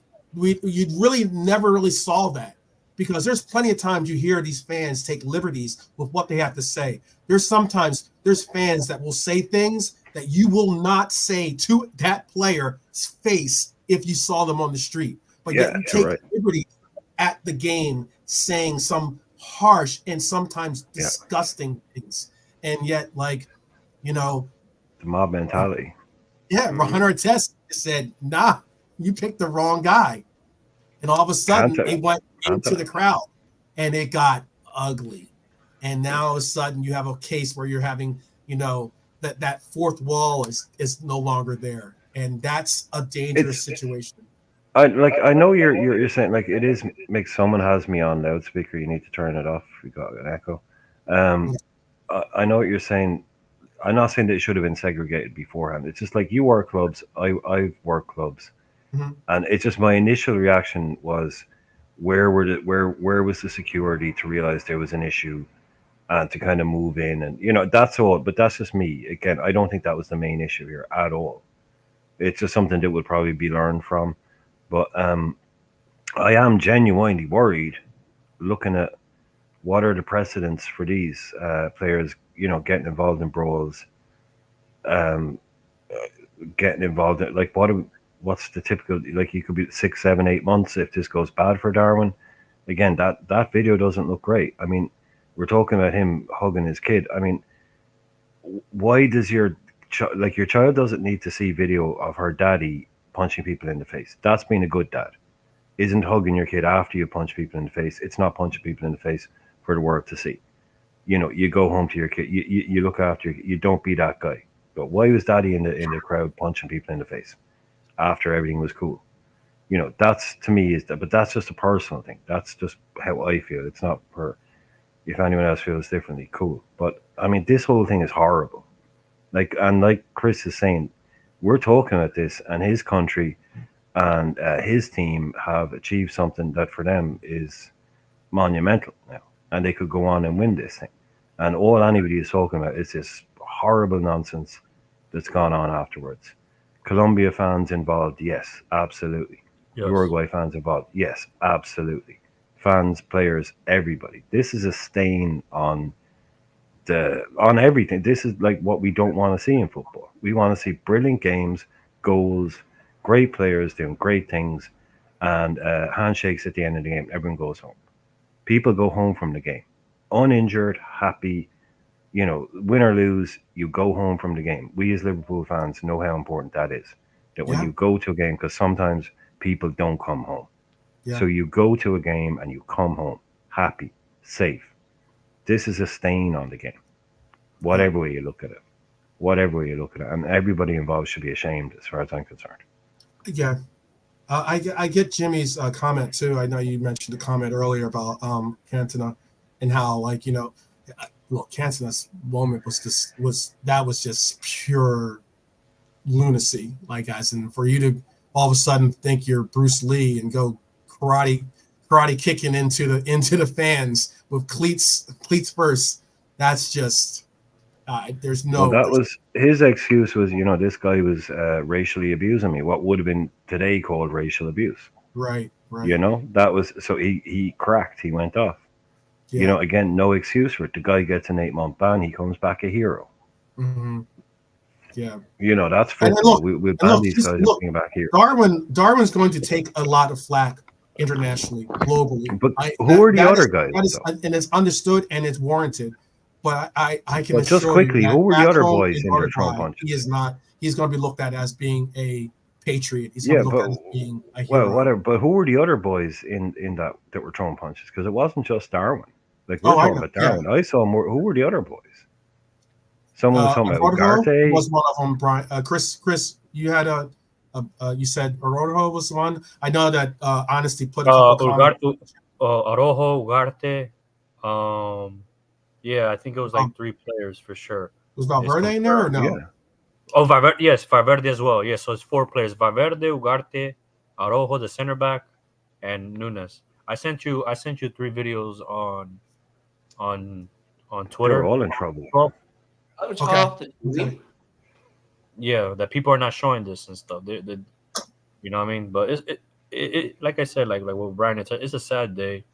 It just ruined the perfectly beautiful day that it could have been for a bunch of idiots who know how to control themselves.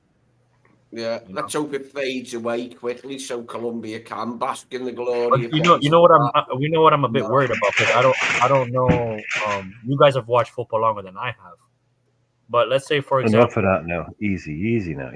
A few years longer. A few years. Sorry, a few years. But in regards to how, because apparently a statement came out from CONMEBOL, they're gonna take strict matters. They're gonna drop the hammer. So what does that mean? Is that gonna mean no Colombian fans in the stand for the final? Does that mean certain players are going to be banned? Oh, right, for the next game, right? Okay, exactly. So, what do you think What do you think, based on your knowledge of the game or how other games have gone similar to this? What are the actions going to be for the final on Sunday?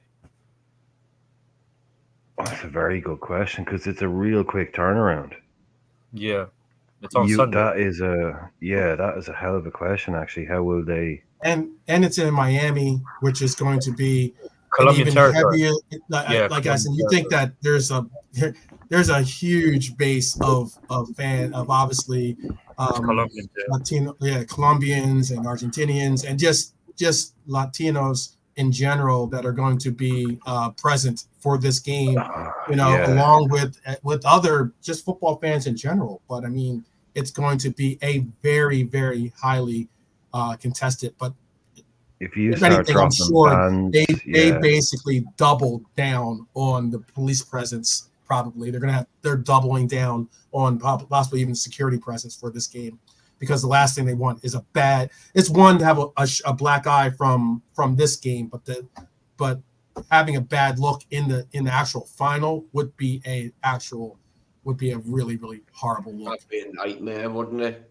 The Yeah. actual final. So, well, it my sounds like security. a handful of Uruguay fans were drunk and started throwing beer bottles down at people, which is very unpleasant because if one of them hits you on the head from above, that's going to hurt. It sounds like they did it. They started it. So I don't really see why Colombia fans should be punished for standing up for themselves if they were getting the shirts ripped off their backs and stuff. Yeah.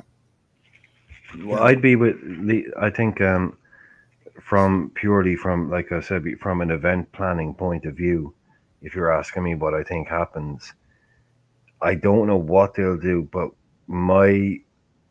what I would say, just let, as you guys say over there, just run it. Because if you try now and ban a load of Colombians, or say this or that, I think you might have more trouble outside or afterwards than you will actually end up having in a game. I think you might, if you can identify some individuals that created a problem, you can obviously arrest them and charge them. But I think, I think to try and put on overnight some kind of, I'm not saying they won't do these because football authorities are crazy, but to me, if I was running that gig, I'd be, look, there was shit last Friday night. That was between those boys. I'm not going to say none of those guys, they can come in this weekend because there'll be a riot outside if we don't let them in. You're kind of asking for, so you got to play that one right. I wouldn't expect any trouble really between Colombia and Argentina. I think this was a one-off. Yeah, that's a really difficult call to make, but I wouldn't ban, or I wouldn't be saying, like, if you say no Colombian fans, the first thing that happen will be the Colombian FA will basically say, well, we're not going to play. That's what they'll say. Yeah, because this is unfair. Well, it's not that too. Yeah, that'd be incredibly harsh for. They can't do that. But then, like Brian said, like we will just wait outside. Like we will just wait outside the stadium type thing. Like we we move in. Like if you look at every game Colombia's played, he's not messing. They're the ones filling the stadiums. Like that's in regards to come outside. No, but that's just the way we are as a people. Like, you know, I mean, unfortunately, it is what you're it is. not going to stop them. You may have stopped them at the gate, but you're not going to stop them. I'll share the videos here. I'm going to share these videos that Chris shared with you guys. Do we have any, just to be, I don't want to spoiler it, but do we have any of Darwin throwing chairs? I've heard this. Yeah. That's what. He included that sounds kind of funny, to be honest with you. Yeah, I'm going to show that too as well. So you guys stick with us in the chat here. I'm going to show this exclusive footage that Chris has shared with us. Let me just get this. Let me take the sound off too. Make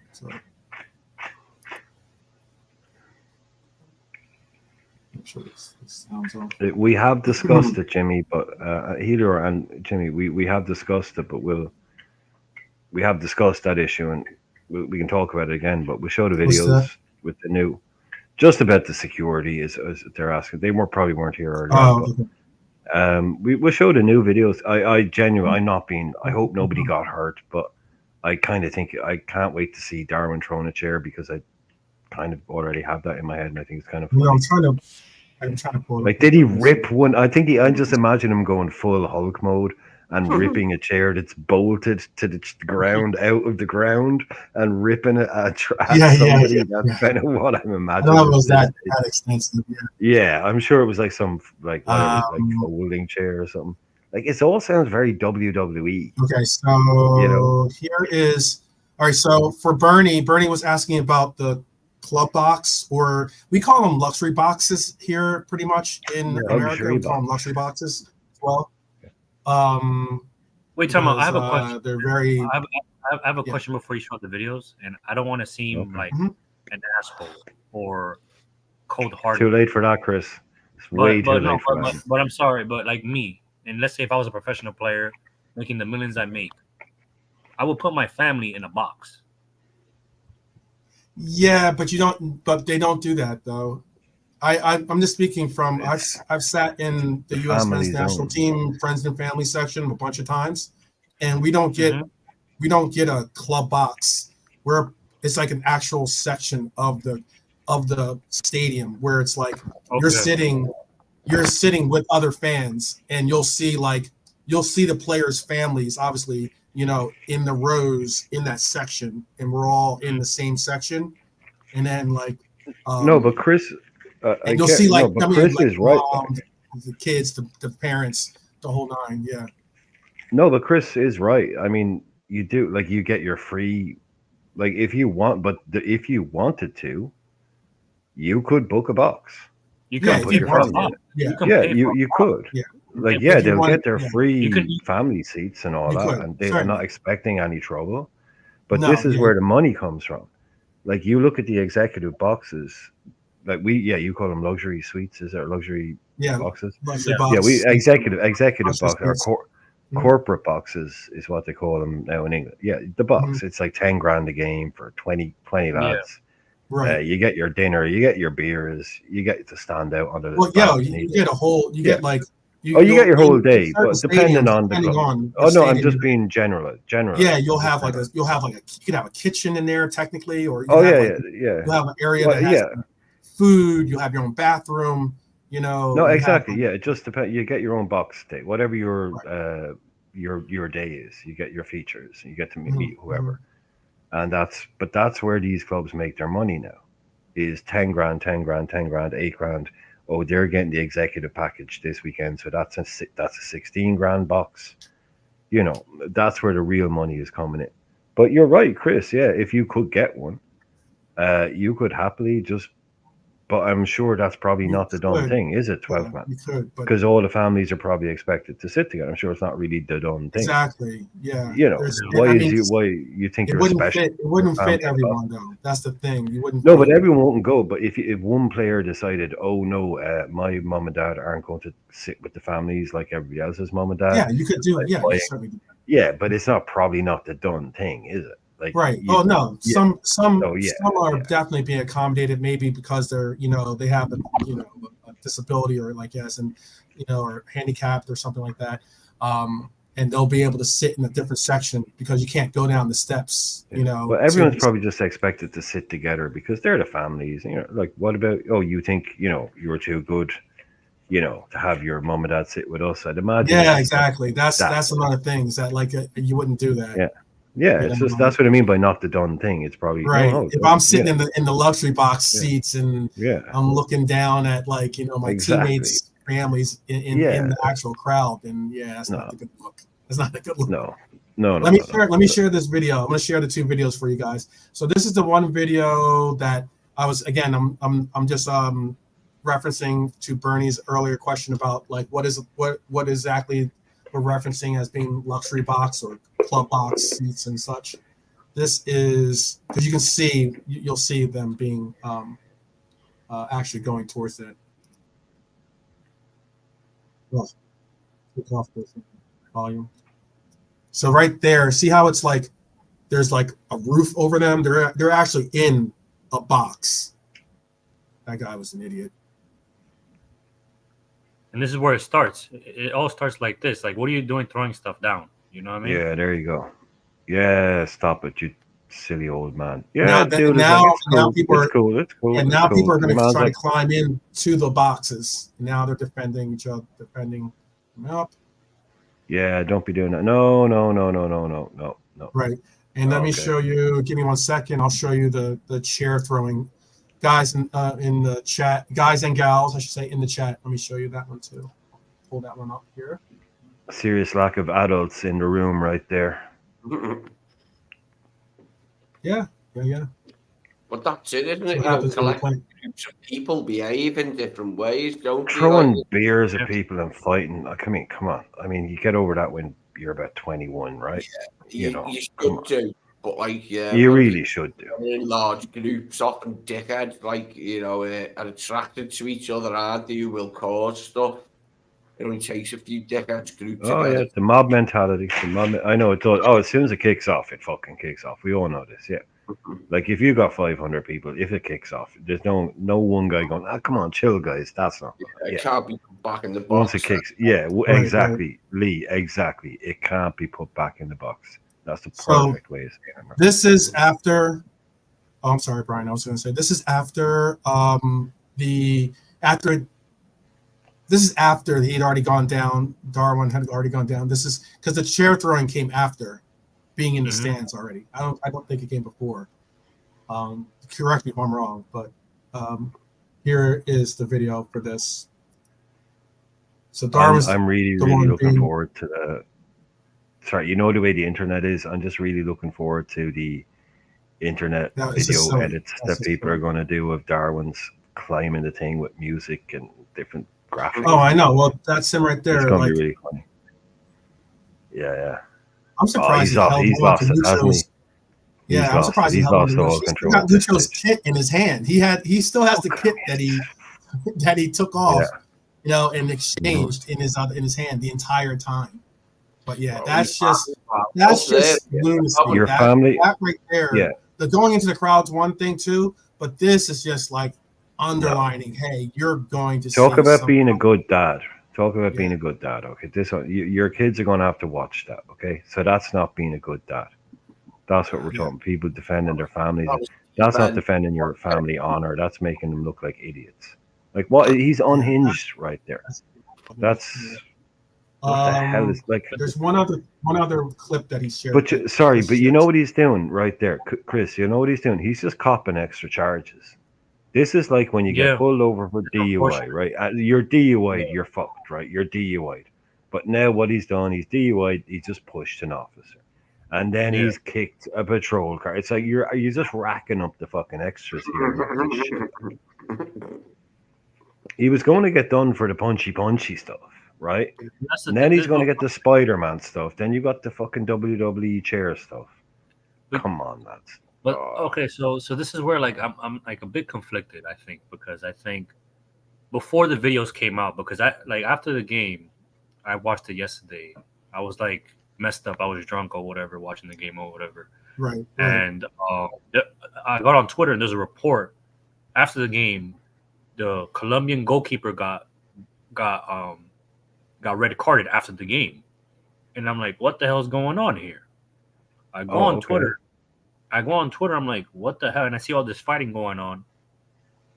And I'm like, what the hell happened or whatever? Like, what's going on? What's all this violence going on? And it's unfortunate because I think all you heard at that time when the game ended, Darwin's protecting his family. At that point, I'm like, oh, nah. If that's the case and he's going in the crowd to protect his family, well, so be it. Go do your thing. But then when you start seeing more videos come out, and it's like, okay, Darwin, what are you doing now? Your family's on the field safe. Right. And I get the fact you're not that going to take on 60,000 Colombians. Yeah, you're not. It's just not happening. So this isn't 300. Yeah. So at one point we love his passion, right? Because I think we can all sit there and say we love his passion, we love his chaos. We like to say he's Mr. Chaos, but there's a different there's two sides to that coin, and it's like here, their chaos is not needed though right now, and it's just so unfortunate because I think for a lot of fans that have supported him or have backed him. If FIFA comes down hard on him, all this is going to come hard on him, and it's not going to affect him. He's still going to probably get paid. It's us as Liverpool fans sitting here like, okay, it's going to affect him. Exactly. It's going to, let's be honest. It's going to affect him because it will affect him.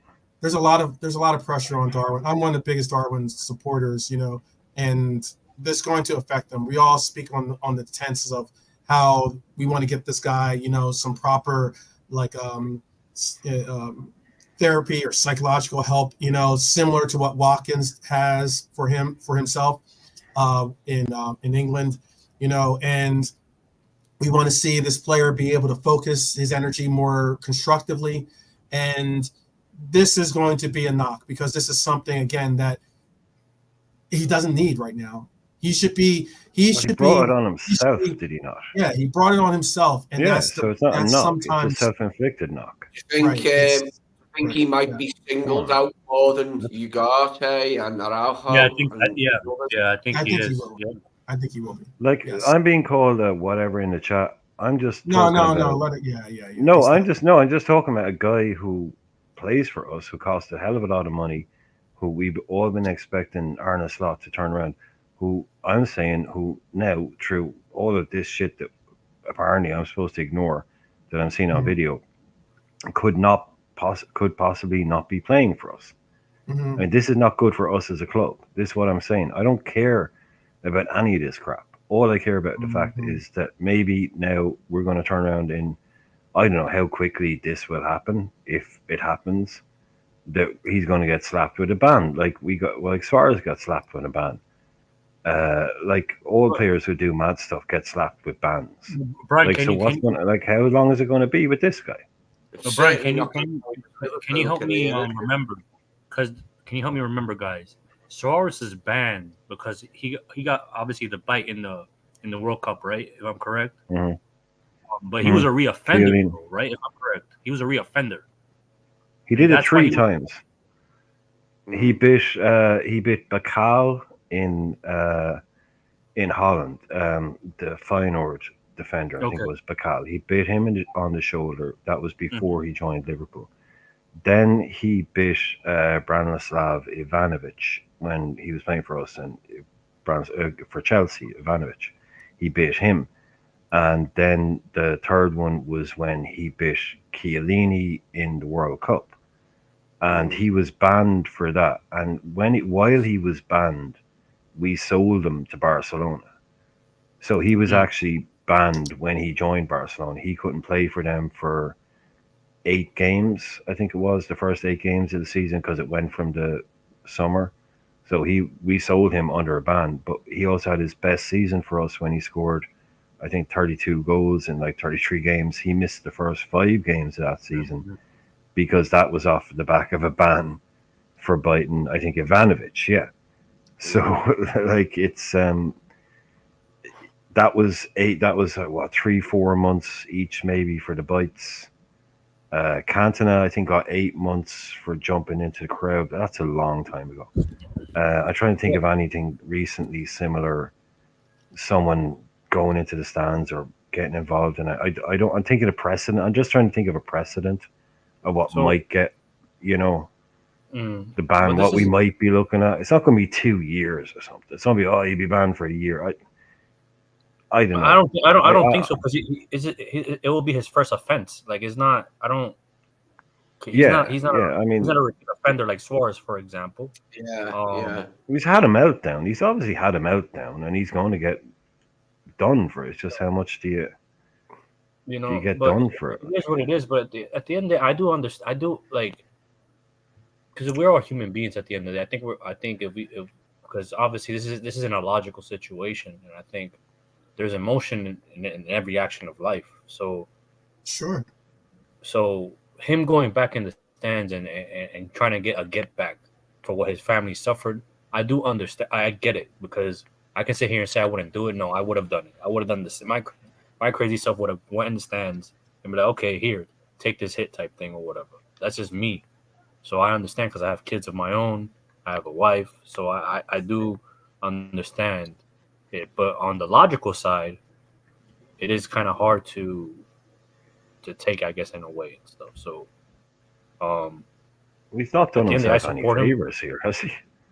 Yeah, no, he's going to get banned banned from. I understand that.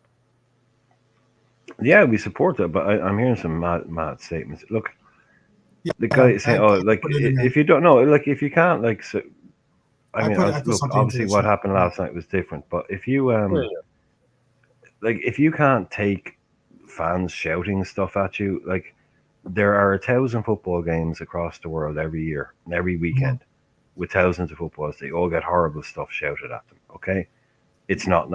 Nobody's condoning that, right? But what happened last night? I'm not saying he shouldn't have done what he did because I'm just saying what he has done is going to royally Impact all of F us. us Yeah. in the A, as it Yeah. were.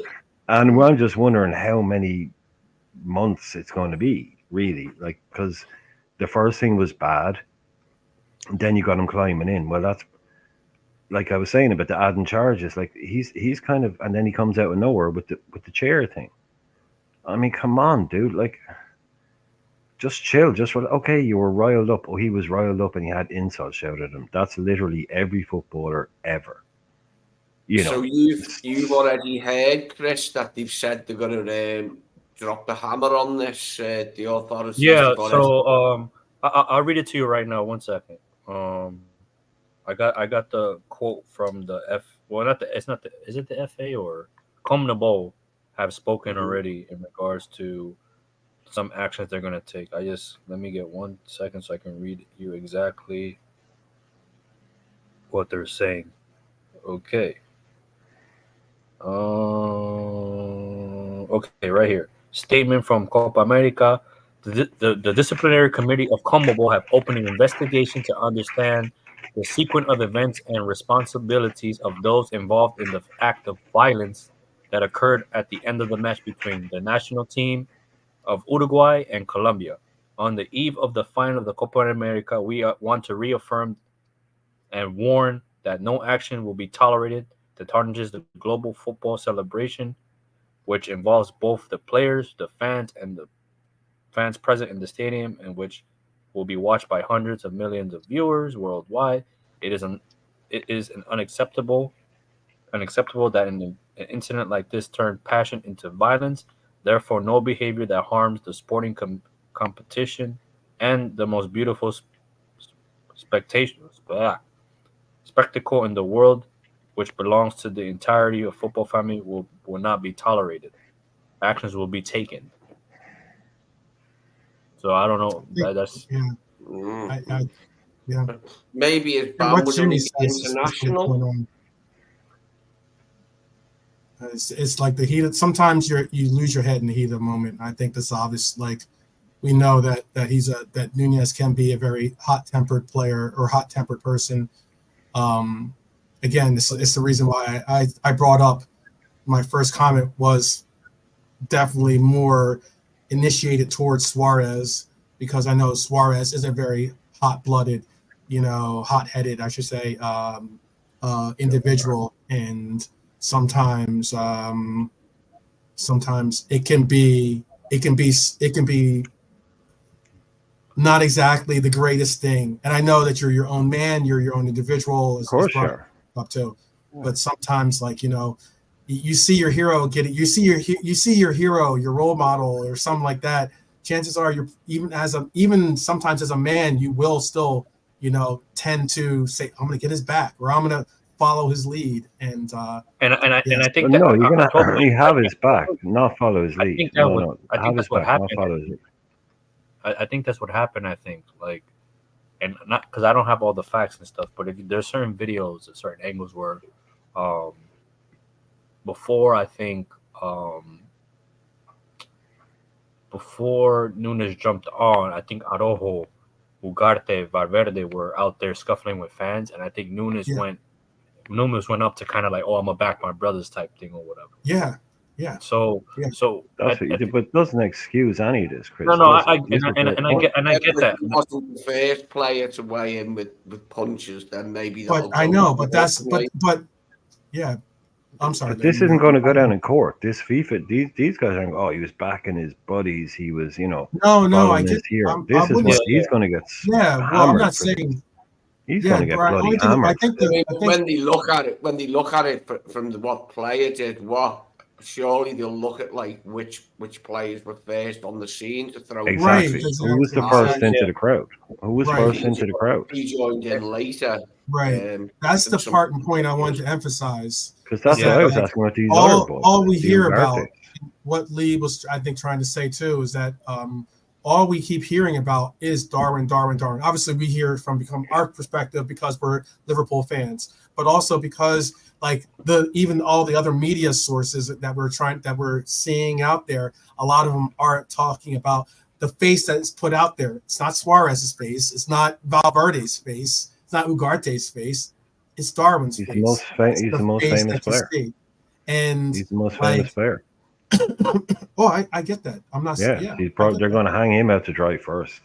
right. Like But the other guys might end up getting just as many bans as him, but he'll be Right. the poster boy for it. Like he'll be he's like you say, he'll be the name on Darwin Núñez yada yada, and then it'll be and Ugarte and Jimenez and because this is what's happening now. This guy media is likes to Jesus. do that. Media will do Well, that. he gets clicks. Who gets more clicks, Darwin Exactly. Núñez or Ugarte? Darwin It's Núñez. similar. I mean, I don't know if Lee's. I think Lee took a break real quick, but like it's. I would say it's very similar with the media's approach, at least to this. It's very similar to when England had that poor showing in the group stage. Whose picture did they put up? They put Trent's picture up on as the face that gets put on the on the actual headlines or on the actual front page, and it's like in that particular game, Trent didn't even play the entire game. He got subbed on at the very end, but yet some people will do it. That's your right wing British media for you. It doesn't matter. Yeah. But I'm sure there was plenty of them had Southgate at the thing as well. Like I mean, sure, there's this probably is a going mix of it too, but it wasn't for this is the going to player divide that got put up there. That's the face the one the one a lot of people would have seen. Yeah, again, he is the face. This is the name that's like. Again, I'm with Chris. This is so utterly depressing. All of it. Yeah. We've got people in here backing up. I stand with Darwin. I mean, come on, grow up. Yeah. Like, come on. Like, he was in the. I mean, like he was in the crowd punching people. It happened with Suarez. It happened with Suarez. No, but I know what nobody's. I get it. This but is let the me thing. just say Nobody's what backing anybody. I'm not only speaking to you, Brian. I'm saying it happened with Suarez in that when the racism crap went down, there were people that stood with Suarez. When the biting of the ear went down, there are people that stood with Suarez. Like there's always going to be people that are going to stand with their player, and I get that. But I mean, this is unexcusable. This is something that, even as a Darwin supporter, as myself, I'm saying you have to be a bigger person. You have to be a bigger. Exactly. I don't care. Whoever's in your camp has to step up and say, "Look, man, you cannot do this." And that's the unfortunate thing about it, is that sometimes you have to recognize that. And I'm hoping that he does. I'm gonna bring down this so we can move on. But that's all I want to say as well is I'm not blaming anybody individual. I'm not saying this is all about Darwin. I'm just saying this whole thing has been hard. My only issue here is, to a degree, how is this going to affect us? Like, what do we like? I want this resolved. I mean, I don't want to be finding out on the 4th of September that Darwin can't play for 8 months. Like, I want to know. I'll expect a court tomorrow, like you're saying, that the court in the stadium. We need to know, is this a potential 1 year, 2 year, 8 month, 5 month? What's happening? Yeah, how many? Because this guy is kind of important to us. Yes, this guy is sort of a thing in our team. Yeah. So we need clarity. It would be really interesting, Chris. Actually, by the way, it would be really interesting, and I know it wouldn't have happened, but if your guy had actually made the final. If it had been different, and so they should would they have banned Núñez for the final? You'd see how quickly they can act then. Yeah, but that would be that. You would know who the culprits. You would know who are going to be the ones that are going to, progress into the calendar year for us, or campaign, the upcoming campaign. Who would be that actual individuals that are going to see some harsh realities be put onto? But my last point to end the subject and stuff, because I know a lot of the chat has been very active today. It's good to see, obviously, because you deserve it, 12. Yeah. If you haven't hit like, by the way, hit like. Please help them grow. But I think the whole Darwin situation, and being put in his shoes, to be honest, I probably would have acted the same. I'm a hot-headed person as well. So being civil is not really my thing. So I probably would have done the same thing. Mhm. But unfortunately, there are consequences to people's actions, whether it's right or wrong. Absolutely. The hammer's going Absolutely. to come down on him, and it's going to affect us as forget the international football, club football. It might affect us club football wise. I think So yeah, unfortunately, it will. that's the Yeah. unfortunate part. Now, do I think he was hired for doing what he did? Yes, but would I've done the same? Yes. So I stand by him, to be honest, because at the end of the day, when families involved, you got to do what you got to do, and obviously in a situation where everything's heated, you don't really think straight and stuff. And at the end Mhm. of the day, Of course not. Of we're course not. we're all older, mature men. He's younger. He's all younger. He's not thinking straight. He doesn't have the Mhm. discipline mentally to like you said, 12 man, take a seat back and be like, you know what, this isn't the right move right now for Take a me. Yeah. seat wasn't a very good reference there, by the way. My, He my bad. did take a seat. He just Right. kind of used it in a slightly different way. Yeah, he should have No, maybe you have taken a to seat and have those sat down, but people. he picked it up. And You have to have but those hey, people. yeah, I think we can move on. I think we Yeah, can yeah. move on. The Yeah, guy is hot headed. He's not a child. He's 25. I was 25. I was fully responsible. At the age of 18, you no, become responsible. So he is going to have to take everything on the chin. He's gonna have to take It's responsibility sort for it. it's He sort of has like, to. look, it's Yeah. yeah, look, you were standing 2 feet away from my family, and you were spitting abuse at them. I walked up and I knocked you out. Uh, 20 minutes later, when my family was safely removed from the situation, I went back and threw a chair at you.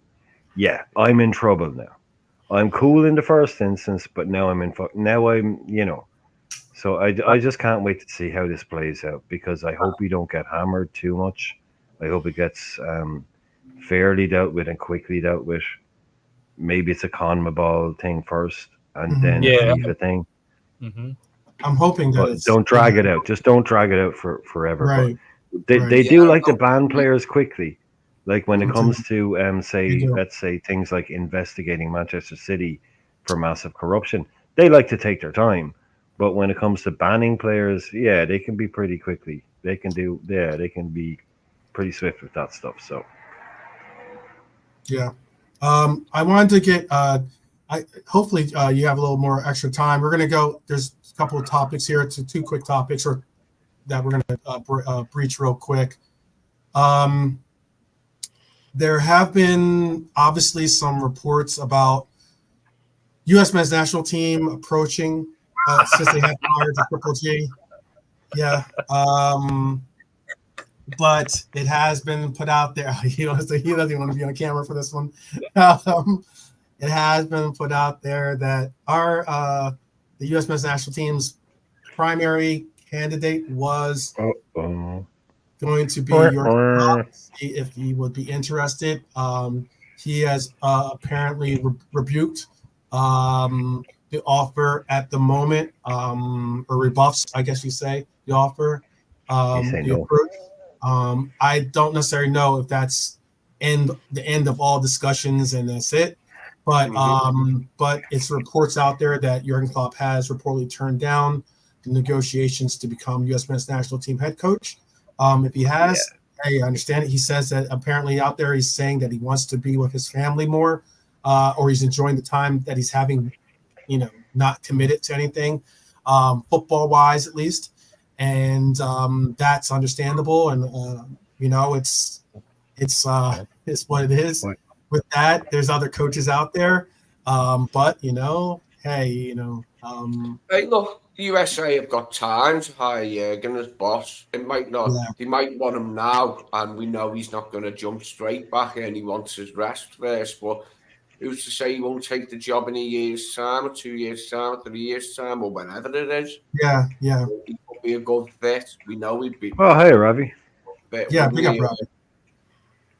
Yeah, you're right, Lee. You're right. It could be, he could be just like Very he's long taking. way of saying he said no. He Yeah, said yeah. no. He turned He it said, down. He turned it yeah, down. He turned it down. He Yeah. tried. No, the fair play to you for trying.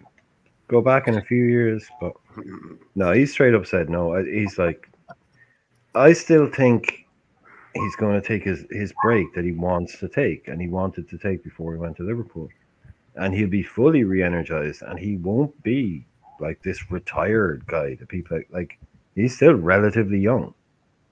Yeah. I really just don't get the people. Oh, he's going to do it. He's not going off. He's not finished with football and do some kind of easy, cozy international job. I can see Klopp back at Real Madrid in 2 years or a Bayern in Oh, 2 years. gosh, if that happened, Something. No, but I mean back at a top club. I'm I just mean the saying. guy's I'm not just saying finished. that if that Yeah, happens, the last thing I would want to see is Klopp at Real Madrid. but That would but be. I'm just saying. I mean, I'm just at saying the a last big thing I want club. to see is him Yeah, helping I Real could. Madrid continue their Well, I their think their the nature dominance. of international football management might suit him better in that there's a lot less games. Okay, you've Yeah, still got to put in yeah, a lot It of hard it work. suits his yes, style suits international football, but yes, whether he wants to be an international manager or not is purely up to Jurgen Klopp. Like if yeah. you have that love of football, that addiction, Mhm, all these managers talk about is, oh, I thought I needed mhm, a year off, or I thought I wanted to give up. I was out of the Mm, game for 6 months. I mm, had to get back in. I realized I had to get back in. yeah. Klopp has wanted that sabbatical. Like we broke his sabbatical after he left Dortmund to get him to only after 2 months, basically 2 or 3 months to come. Like he's wanted that break. I guarantee you, I not guarantee, but I would have €100 on once Klopp has had his break. He's not coming back to be kind of sitting up with his feet up. Oh, I'll do a part time job managing Qatar or Germany. He'll come back into the real game. Mm, Because he will mhm, get a big offer from a big club. mhm, His wife would be like, "Look, Jurgen, you've been at home for 6 months now. mm. You want to go out and do something. We've had our time, we've had our holidays. You don't want to get on and we're getting under each other's feet here. Well, why go out and do something? He's not an old man. He isn't an old man at all. He'd be ready to. He'd be doing something different. Germany, Real Madrid, Bayern, whatever it might be. I know that the would be stories about Fergie's Too moving good not to, man. He's but too always good. interesting. But it's like Ferguson decided he was going to retire and then changed his mind pretty quickly. I think Bobby Robson changed his mind once and said, "What are you going to do when you've retired? There isn't a lot to do, like when you're like us." Well, Rafa Ferguson did. Honigstein wrote in his book about Klopp. He asked Klopp what his two main ambitions, like if he could do kind of two jobs, and he was at Liverpool at the time. Don't forget this. Mm, And he said Bayern and Germany. mm, Those are like if you could kind of your career, if you could finish out your career having managed everybody you would want to, kind of thing. Who yeah, are the two things? And the two clubs were Bayern, or the two jobs were Bayern and the Germany job. So mm, if he will want that Germany job to round out his whole like I've done everything I want to do kind of thing. yeah. But people seem that there's a misconception with some fans that Dortmund and Bayern is like, oh, that's the ultimate rivalry. You can't move between one and the other.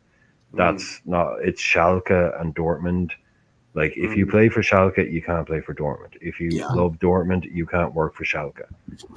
Bayern aren't really their rivals. They're just they're just Bayern. They're everybody's yeah, rivals. yeah, Dortmund yeah. don't see them as, oh, Yeah. you can't play for them and play for us, or you're a traitor if you manage us and go and manage them.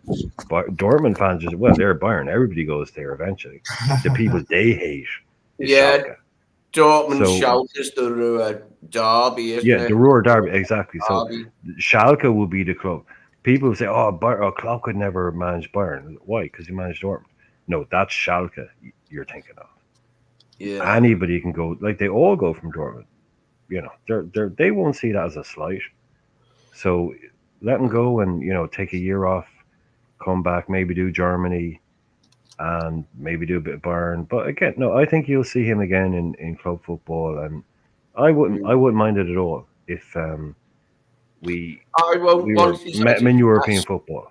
Once he's It'd had be his good fun. rest and we've moved on as a club in that Arnie Slot has settled in and he's getting results, hopefully, then, I'm not going to forget Jurgen, but I am going to forget he was our manager. Do you know what I'm saying? I'm not going to forget him, but I am going to focus on the new era, rather than looking Exactly. back all the time. And I'd be perfectly happy to see Klopp in a year or two's time come back and manage Bayern, Germany, whoever wants him, really. I wouldn't hold it against him to manage anyone as long as it Exactly. ain't Man Exactly. United. Well, exactly. So he will never do City or Man. Exactly. And Cedric, no, I have never ever in my life thrown a chair at anything or anybody. I could No. have done plenty of times. We've all been there. But I'm not unless I'm pretty sure I've never thrown a chair at anybody or anything. No. I've Remember been the around chairs a in while. Maybe I school? forgot Yeah, something. the chairs in school didn't weigh very much and were easily picked up, but I don't remember ever picking one up like and aiming at Pretty somebody. sure. Well, I've thrown some. Yeah, we've all moved some furniture, shall we say? But I've never picked a Right, chair up and right. thrown it at anybody. Oh, yeah. Well, Yeah. Big up, by the way, to Furniture. Cedric. Oh, I'm sorry. I was going to say big up, by the way, to Cedric. Safe travels, definitely. Big up to Jimmy.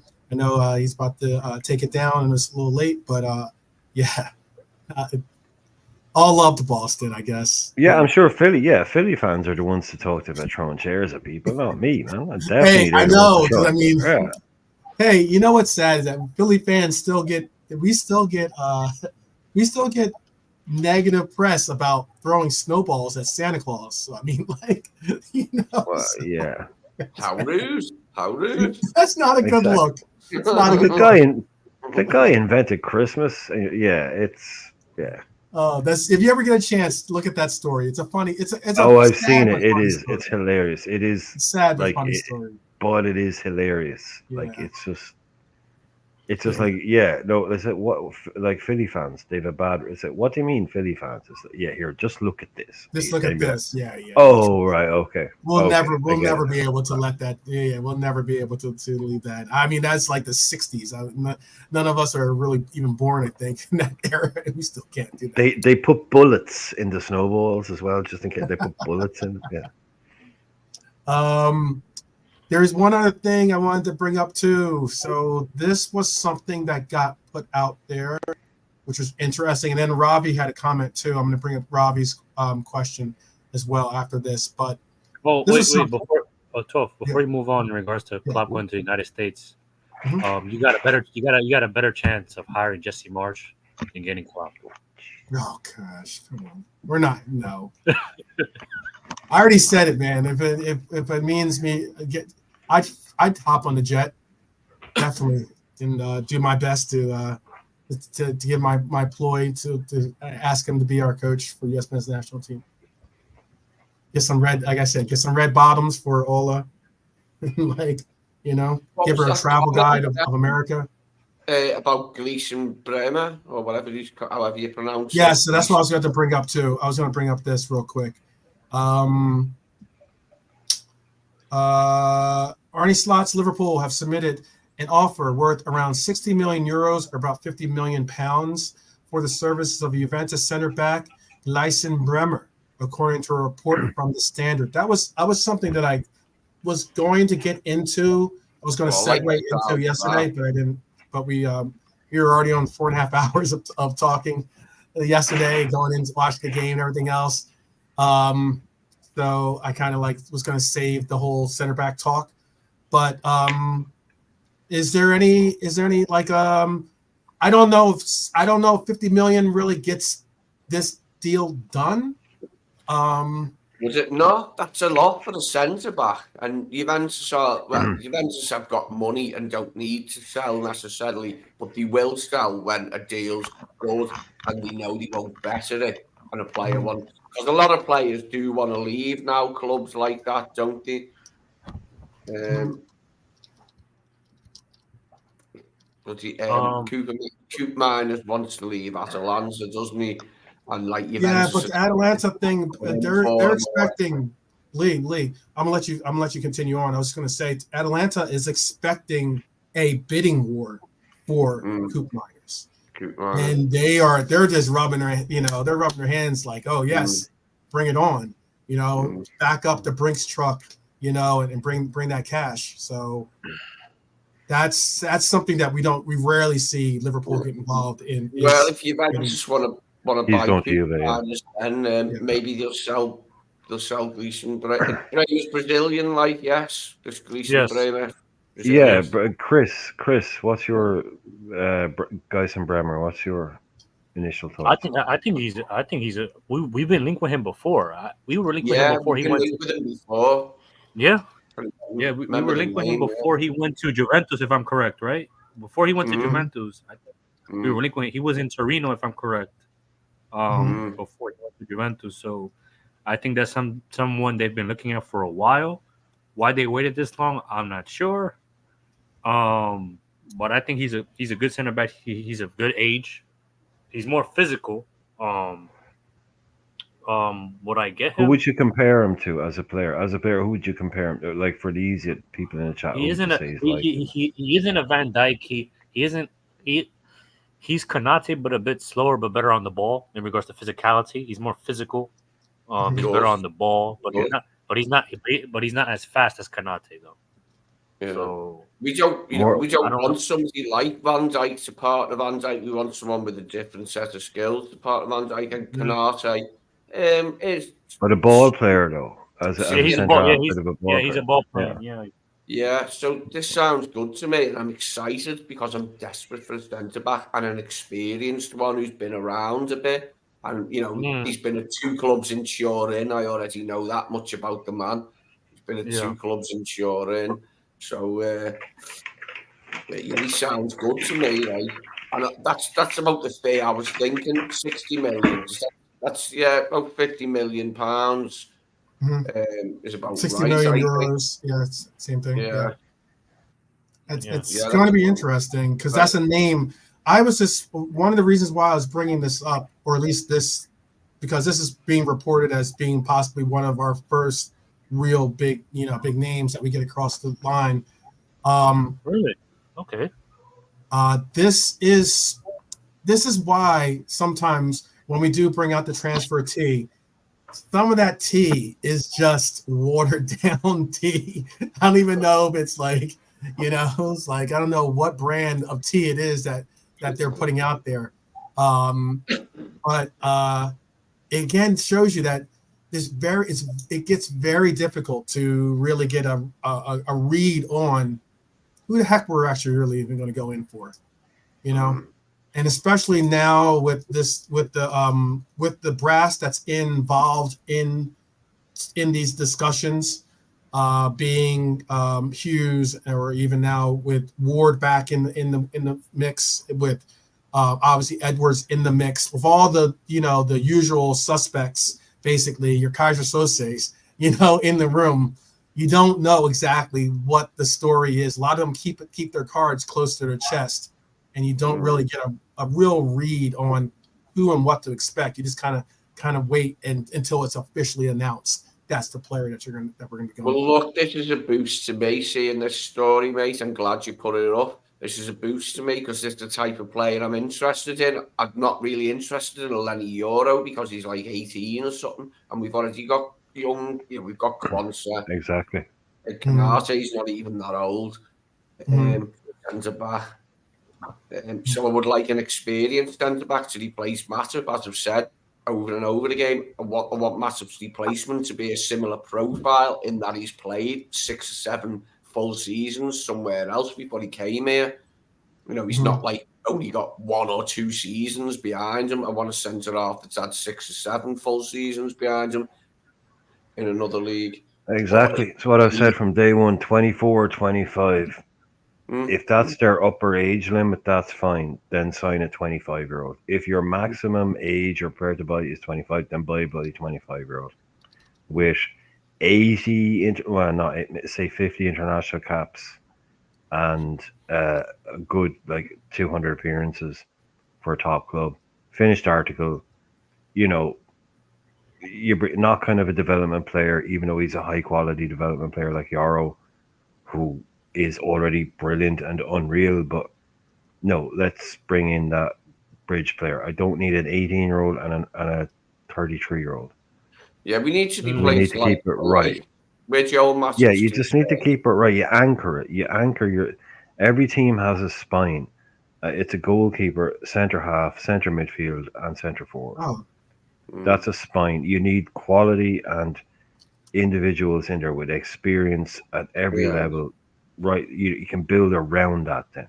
Yeah, but your spine of your team is what Yeah, replacing Joel Matip with a teenage centre back is not what I had in Doesn't mind. fit. I'm No, perfectly honest. exactly. Mhm. Tarmizzi, how we doing, man? Yes. There has been actually too. There is another thing. I guess I could bring this up too as well, and then I'll bring up Robbie's comment because the Roll question with to it, the panel. There is a question for the panel that he has. Honestly, he's bringing up this point about Kelleher wants to be a number one keeper with Allison in goal for Liverpool. That's unfortunately not going to happen. What should Liverpool do? Oh, I thought this was an actual because I know honestly likes to give updates. Do with him this summer. I was going to also bring up the fact that there was reports out there that we're not. There's the Georgian keeper that Brian brought up yesterday that we. Well, Mamrashvili was someone else brought him up. I hadn't realized we were being linked with him, but someone else, Dara brought him up. Actually, he was saying we were being linked with the Valencia keeper, and I was saying that's Mamrashvili. Okay. Yeah. So I did, yeah, but that was actually Dara who had said that we were into. Cool. Mm-hmm. If we're in for him, yeah. But again, I'm slow on the transfer stuff these days because I got so sick of the nonsense that I kind of missed the obvious. Like, to be honest, I'm not like I kind of just wait for Romano to say this is definitely happening because I know people don't like the fact that he only says stuff when it's actually real and it's definitely happened. For me, that's a bit of a bonus. So I kind of just wait for his stuff, but I haven't heard any links to Mamrashvili. But I like I'll answer the question, I suppose. Sell him to the highest bidder. He wants to leave. He's too good not to play, and it's best for Queeveen to go out now and make his own way in the world and be a keeper for a top quality club, which I believe he can be, not some middling club. So what should Liverpool do? Facilitate that and get the best price for him, I think could be 20s, and then replace him with someone 6-7. We've been offered crap money that you just wouldn't take. I know. Bench than taking like 15 million. Mate, oh, perfect. I mean, perfect world. We get those bits. I'm saying, but if they don't come in the door, I mean, again, like a club actually has to pony up and come to Liverpool and say we want Queeveen Gallagher, and there's the money for him. So if that doesn't happen, I mean, what do you do then? Like? It's got to be somebody that's desperate to buy him and won't take no for an answer and will pay and needs a goalkeeper. But a keeper isn't a. We will do. Like I said earlier, or when we were talking backstage, we will definitely go into. We're gonna do a deep dive. We already did a deep dive on the DMs, but we're gonna do another deep dive on some of these positions that we are looking to possibly enhance, whether it's center back, especially with this news about Virgil weighing his options or weighing his future. With Kelleher speaking on the sense that he wants to be a number one somewhere. The fact that Adrian has left definitely puts our team in a little bit of a crunch when it comes to trying to figure out what we're going to do. I know we've promoted Yadros to true. But talk about that. True. Yeah, saw that last night. Yeah, he's seen that. So but there are other keepers out there though that we're going to. I have a goalkeeper deep dive too as well. I have some names out there. I've been going through all the names that we've been connected to since the summer has started. So we'll definitely go into a little bit of that coming up very shortly. And Mamar Dashabili is a part of that list. So you know, yeah. But Helor is saying Nottingham Forest have invested in a new keeper, but that's also down to the fact that they sold the keeper of Vlachodimos that they bought last year. Coincidentally, after they bought a player from Newcastle. Yeah. Nothing going on there, by the way. Yeah. But yeah, they sold that guy that they bought last year, Vlachodimos, the Greek goalkeeper. After they bought, is it Anderson from Newcastle for like 30 million? Mhm. They then sold Vlachodimos to Newcastle for I think 8 million. You know, literally a day after, hoping nobody would notice, Mm. which nobody really did. But yeah, that was definitely kind of we're going to, we scratch your back, you scratch ours, because they overpaid for that Anderson kid. 30 million quid. Come on, man. Or was it Metty? I don't. They sold Metty and Anderson. I think they sold Metty to Brighton, was it? And Anderson to Nottingham Forest. Is that correct? Mhm. So yeah, Forest like gave him 30 million for Anderson, who's like he's good, but he's not a Well, 30 million player. again, yeah, Who is he?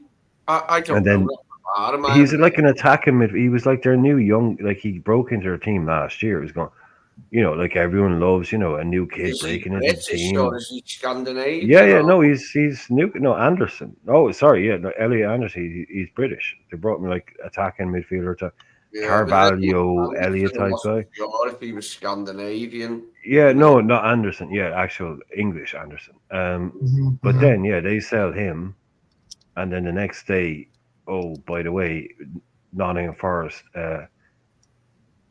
You're going to give us back 8 million of that by taking this keeper off our hands that we didn't play and we bought him because the owner is Greek. Mm. I mean, it's so dodgy. It's like it's not illegal, but it's definitely dodgy. Yeah. Mm-hmm. There's some other parts and points. Yes, we're going to apparently Barcelona. I don't know if Chris knows this or not. But apparently Barcelona um, they have worked out in principle with Nico Williams to be their next acquisition. Their big transfer now, though. It's just funny when it comes to Barcelona. It's funny that Barcelona is even in this place and point in their history, but now Barcelona has to figure out, as they're putting out, the finances to make it all work and get the funds together, because there is a release clause there is like a 50 million some odd, around 50 million, and I think 58 million euro. Yeah, I was going to say 50 million pounds, but yes, 58 million euros. Euro, yeah, plus taxes apparently, which, as right. I said, I hadn't heard before.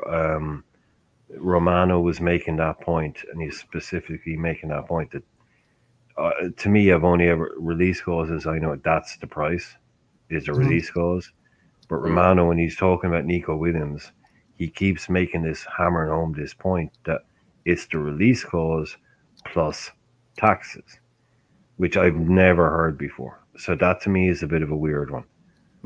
So I don't know what's going on there with that. That is a very odd. I've never seen that mentioned. Like obviously there must always be taxes, but Romano's like, no, it's 50 plus the taxes. He's saying in this deal, it's the taxes, like that famous scene in The Simpsons. Your man's like, oh, it's the taxes, the taxes. The guy keeps, oh, but what? He's like, no, but the taxes, the taxes. So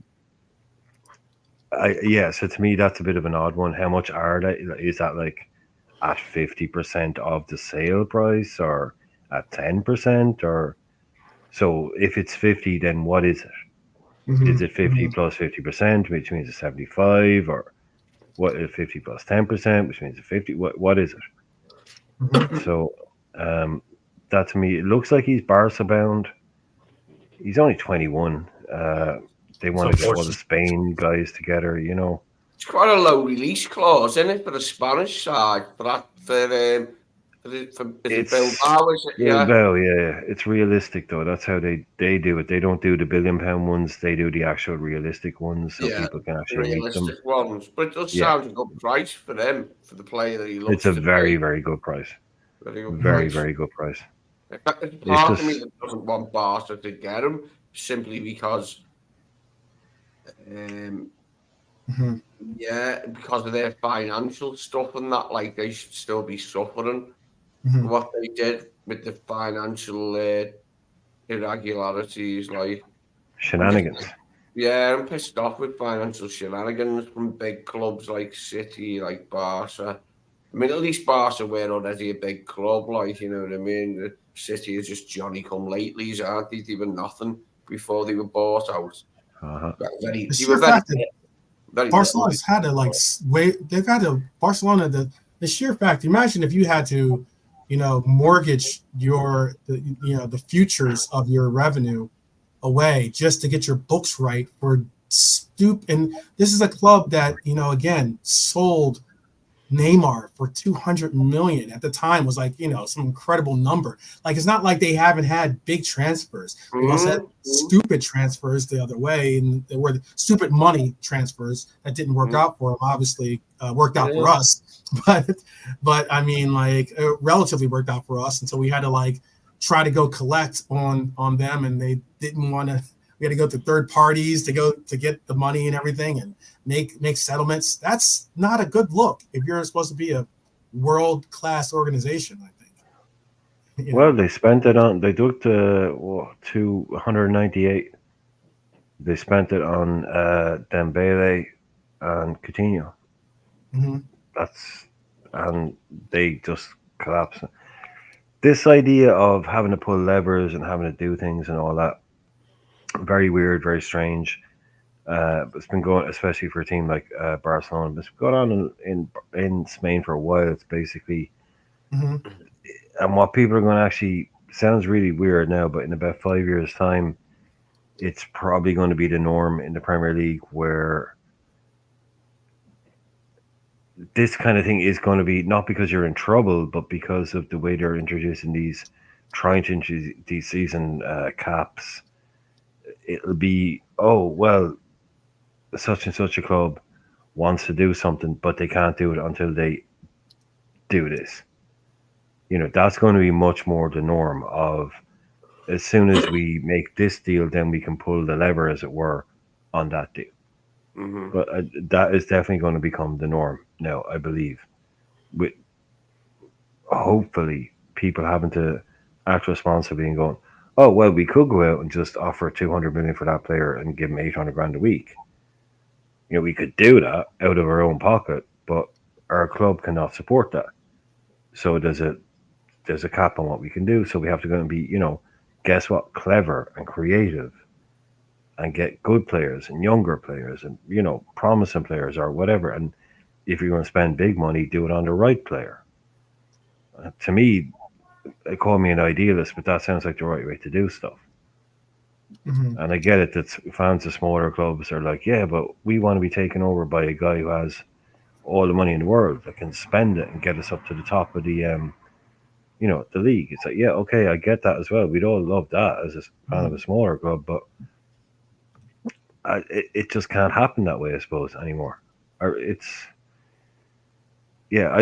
like the way these new rules are coming in, but I like the idea of Chelsea or Man City, even if they do cook the books, or these people like at least having to be some kind of tied to some kind of, well, no, there's a limit and that's all you can spend. I mean, maybe it would I don't know if it'll make any difference, but I'm still in that camp that if it was a fair fight, Liverpool would be one of the top teams. I've always maintained that if it was a fair commercial, financial fight, we would be up there. But when it's not fair, I don't think we will be. But we're as big as anybody, as far as I'm concerned. Maybe not Real Madrid over the last 10 years, but in my mind, we're as big as anybody in world football. And if that counts financially, then we should be able to compete if it's a fair fight. Okay. Having a little cinema discussion in the chat here. Got you. I understand now. There's apparently a bunch of Yeah, it's lucky I'm not paranoid. I would have thought everyone was talking about me. talking about you, yeah. Yeah. The Irishman is very violent. He's a horrible. Oh, okay. Yeah, I know. I saw that. That's why I was like, yeah. I'll have to take a look at that one. There's a couple of Irishmen different movies. The one initially I thought Bernadette was talking about the one, the Scorsese one. And then I thought maybe she was talking about the 2019 The Irishman, which is incredible cast. I'll say that. I don't know if it was an incredible movie, but it was an incredible cast.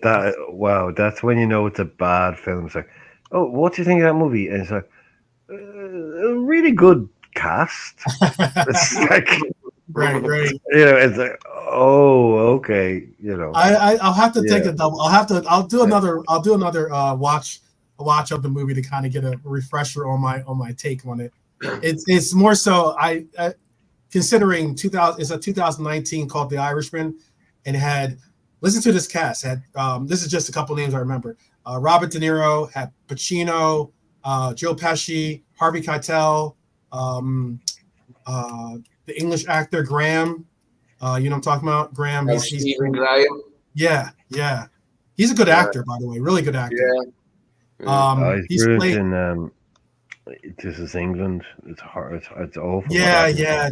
I've seen him in that too. Yeah. I didn't want to use that as the reference. His granddad's actually black. Yeah, he's mixed race. Steve Graham. His granddad. I didn't know that. That's interesting. Yeah, got one black grandparent, Steve Graham. Yeah, which makes it even more ironic what happens to him in the. He plays Al Capone in another Scorsese movie or series actually. The Boardwalk one. Yeah, he's a good actor, Steve. Boardwalk Empire. You mean Boardwalk Empire? Yeah, that's it. Boardwalk Empire.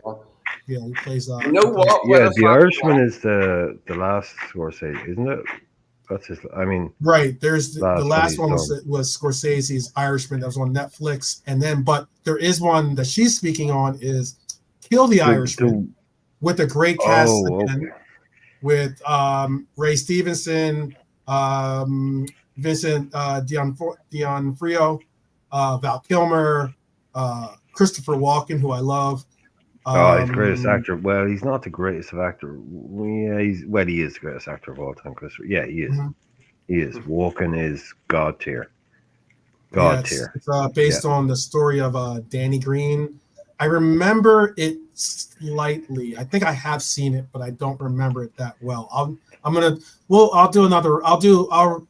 do an Irishman movie. What's the Johnny Depp one? Is that just called Whitey? Yeah, so we got this all stemmed from, and I don't want to lose. Definitely, Robbie, stick with us. We haven't forgotten your question, but yes, it got started from my comment about Boston, and I got into Whitey Bulger, and then I got into Jimmy and Bernie talking about basically, some of the things some of the lore behind that, and I was trying to say, I asked them, did you like Johnny Depp as White? Because he played Whitey. He played Whitey, yeah. And but also in The Departed, Jack Nicholson's character isn't Whitey Bulger. He's not Whitey Bulger per se, in that it's not. But the inspiration for the character is Whitey. It's based on a true story, as it were. Right. So that's a lesson for anybody watching a movie. It freaked me out that he was called James Bulger, with that little kid that got called James Bulger. That was a hard. But I mean, it's a lesson for anyone watching a movie. The difference between a true story and based on a true story. Can be like, so The Departed is like reindeer. The whole baby reindeer thing is going through that problem. Well, absolutely, absolutely. That's a great point. But like The Departed, it's like, Jack Nicholson isn't literally Whitey Bulger. No, but he is Whitey Bulger. But he is. That's what I was trying to make. Like that's what I was trying to say. Like I liked Johnny Depp. Bernie was saying how it was difficult to disconnect Johnny Depp as playing a role as opposed to being Whitey Bulger. Sometimes you can kind of lose that and get a connection with the character. But great actors. Jack Nicholson was like in The Departed. He was like, he was next level in that. There was scenes in that where you just like you would have lost your But everything that happened in that movie happened. Yeah. There's nothing in The Departed that happened in that movie that didn't happen. But that movie itself, as a story, didn't happen. Right. Yes. So it's like, yeah, but all these people are clearly based on. I mean, they're not inventing these people. Right. Like Scorsese, people, the good, like he's not inventing these characters and writing them Right. from out of his mind. These are real people that he's just turned into bigger versions of themselves or whatever, which is the best way to do it, But like the buzz, like Whitey, like Johnny Depp is Whitey Bulger. I haven't seen that. Like, I mean, I'm gonna annoy a lot of people here, but I haven't seen Whitey Bulger. Whitey, it's just called Whitey, right? It's called Whitey. I haven't seen that one. Yeah, I haven't seen that movie, and I haven't seen The Irishman either, because the Netflix one. Like no, the Scorsese movie, The Irishman. It's like 3.5 hours long, right? It's 4 hours long. It's on Netflix. That's what I'm saying. It's a Netflix. It's a Netflix movie. Oh, yes. Cool. Right. Okay. Yeah. Okay. Yeah. No. Well, I haven't seen that. That's like, it's one of those. I'm really, really bad at stuff. I'm the kind of person that watches. I have so much stuff on back order, as it were, that I don't go to the cinema. So I will see something for the first time, maybe like 3 years after, unless it gets put in front of me, because it's like, yeah, I'm really bad at that. Like, I will see something 3 years after everyone's talking about it. I'm really bad for that. When it comes to movies, like, I'm really bad like that, because I've just got so many other stuff on back order, like queued up and ready to go. Yeah. No. Yeah, it's they're all good. They're all good movies. I just saying, when you have a cast like the cast that I just read out, those casts are incredible. But sometimes Scorsese is like, I need to see that tomorrow. Yeah, I want to see The Irishman tomorrow. Yeah, you can watch it on Netflix. It's one of their movies. Oh no, but I'm saying it's like, I always see that. That's why I was saying all the Netflix movies are always, they don't go off Netflix. That's what I was saying. Yeah. If you have Netflix, you can probably check it out. It's just one of those things. I'm going to watch that tomorrow, but I'm going to have to watch this. Yeah, we're all going to 2 years later. Jimmy's about to do it himself. He's about to watch both of those movies over, or he's going to watch Whitey and he's going to watch Departed over. 6 hours for that. Yeah. I know, that's a long read. That's a long watch. Let me bring up this question real quick, because there is one moment of zen that I wanted to leave at the end here, but this is a question from Robbie. Question to all, for all: how does Harvey Elliott and Gravenberch and Jones fit into this team going forward? Ooh. Lee, do you have an answer for that one? And yeah, Chris, I think you all do in different ways. I don't think they'd be first choices necessarily, any of them. Elliott, Gravenberch, or who was the other player? Jones. Elliott, Gravenberch, and Jones. I don't think they'd be first choice players under slot, in as much as that they won't be starting the lion's share of games. But I think probably Gravenberch has got a better. I don't know. Maybe Jones is very experienced though as a Premier League player now, isn't he? He's played quite a lot of games, although he's had a lot of injuries. He has made a lot of appearances over 4 seasons now, Curtis Jones. So I can't see that Slot will ignore him. And Harvey, it's finding the best role for Harvey. That's what's interesting about Harvey, is what will be his best role. Now, Klopp was playing him on the right of a midfield 3, wasn't he? More often than not, occasionally on the right wing as a forward. But I don't know how Slot will see that. Like, we're just going to have to wait and see how Klopp likes to play. Slot likes to play the game and what his ideas are for Elliott. But I think Gravenberch and Jones will definitely get plenty of minutes. They are, to all intents and purposes, first choice players. They are ostensibly like first team regulars, the two of them. It's just like maybe McAllister, Szoboszlai, and Endo might get the shout first. Mm-hmm. There was one other thing I wanted to bring up too. I have obviously our sporting director and our new head coach walking by a great background, by the way. That's kind of like whenever I get my if I hit the lottery and that's my next house, I'm gonna get that put into my walkway into the foyer. I'd Into the have house. that in my share, in me hallway or in me kitchen. Or I'd have Yeah, it exactly. How have it cool in would that the be? bedroom, yeah. The bathroom of champions. Yeah, dude. Oh man, sitting on your throne, huh? Sitting on your throne, huh? Yeah. There was one other thing, and hopefully Chris is with us for this because I want to give him a moment of zen as well. Let me make sure let me bring up let me get to the actual part here so I can bring it up for you. But there was something that was kind of interesting some interesting news that I saw out there. Now, this isn't necessarily Liverpool related news per se, but it is something that we have been able to. It's something that we were able to have, considering that we did win this trophy, and because we won the trophy, we were able to put a golden patch on our kits. So I'm going to bring this up here. So that little golden badge there on the jerseys of Manchester City. Manchester City has been wearing a gold badge on their jersey since December 2023 to celebrate their victory in the FIFA Club World Cup final on December 22nd, 2023.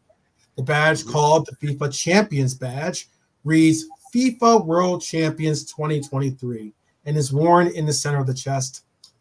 However, the club plans to wear the badge for the remainder of not only 2023, but also 2024 season in all of their Premier League and Champions League matches.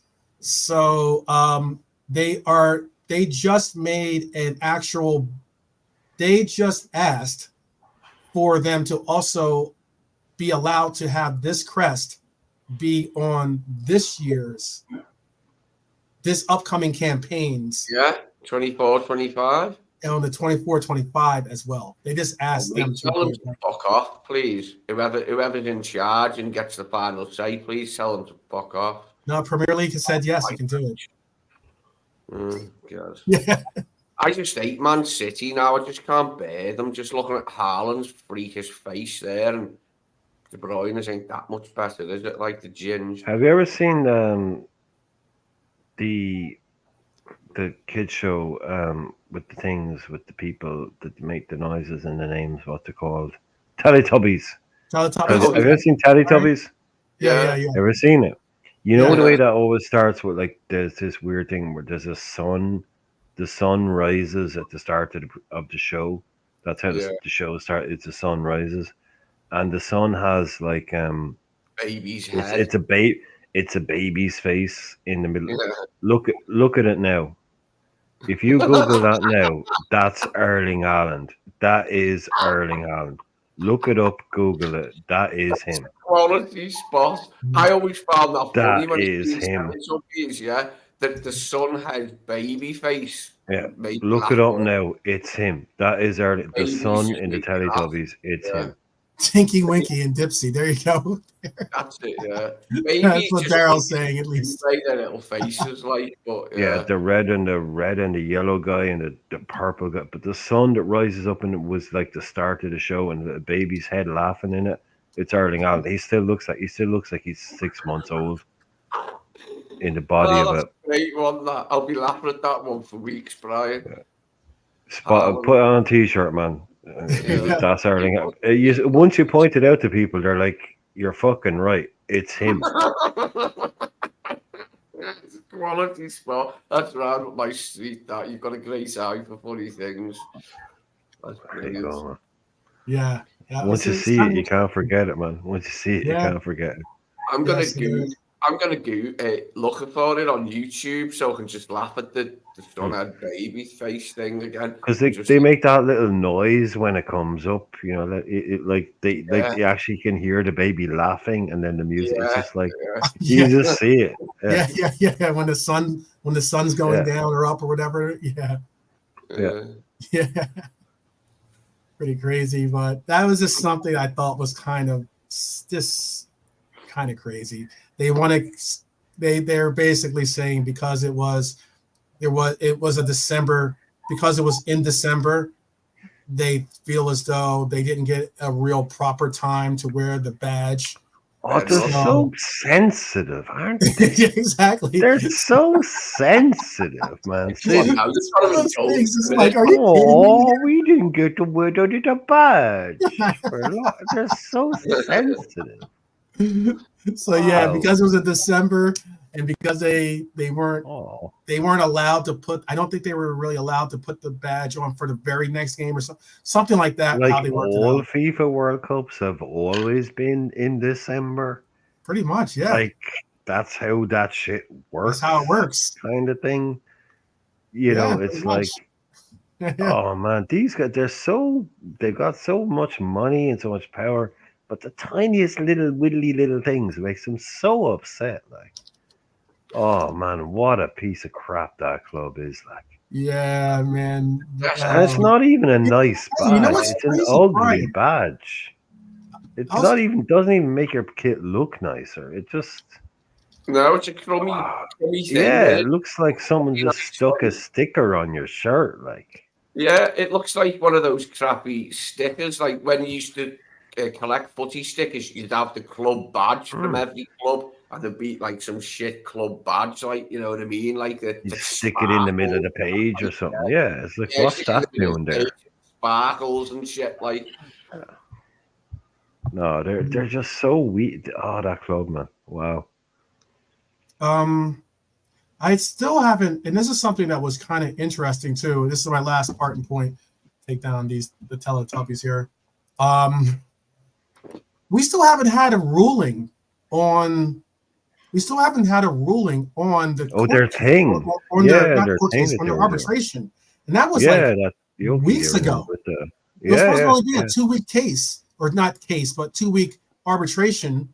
Yeah. And we still haven't heard we haven't heard anything. And I don't know I was going to ask if you guys had heard anything, or maybe has anyone in the chat heard anything, any news about that? It's very interesting that it's still. No, that'll come out. That'll be one of those things because it's real, like, boring corporate law crap. Right. It'll just be announced, and they'll be, oh yeah, that thing. People will be like, oh yeah, that thing, because it's obviously they're going to be like, no, fuck off, City. Mm-hmm. You know, it's what do they call it, like a distraction lawsuit, or that kind of thing. Yeah, everyone's kind of forgotten about it now, but that's one of those things that will just be announced on some Tuesday afternoon or something. Well, that's the thing. It's just like this is the only report. I'll include this little part right here in the chat. So I take it from my notes here. This is 3 days ago. This is the only thing I've seen so far, and that is a verdict in Manchester City's APT case is reportedly expected soon, with the club claiming they have been treated unfairly by the Premier League. That was 3 days ago that was reported. I don't know what's taking so long on this, like why and this is like an arbitration thing. It's like it's not necessarily like it's not in some like a judge court type. I can imagine it's a very mundane reason why it's taking so long, as opposed to some kind of super like.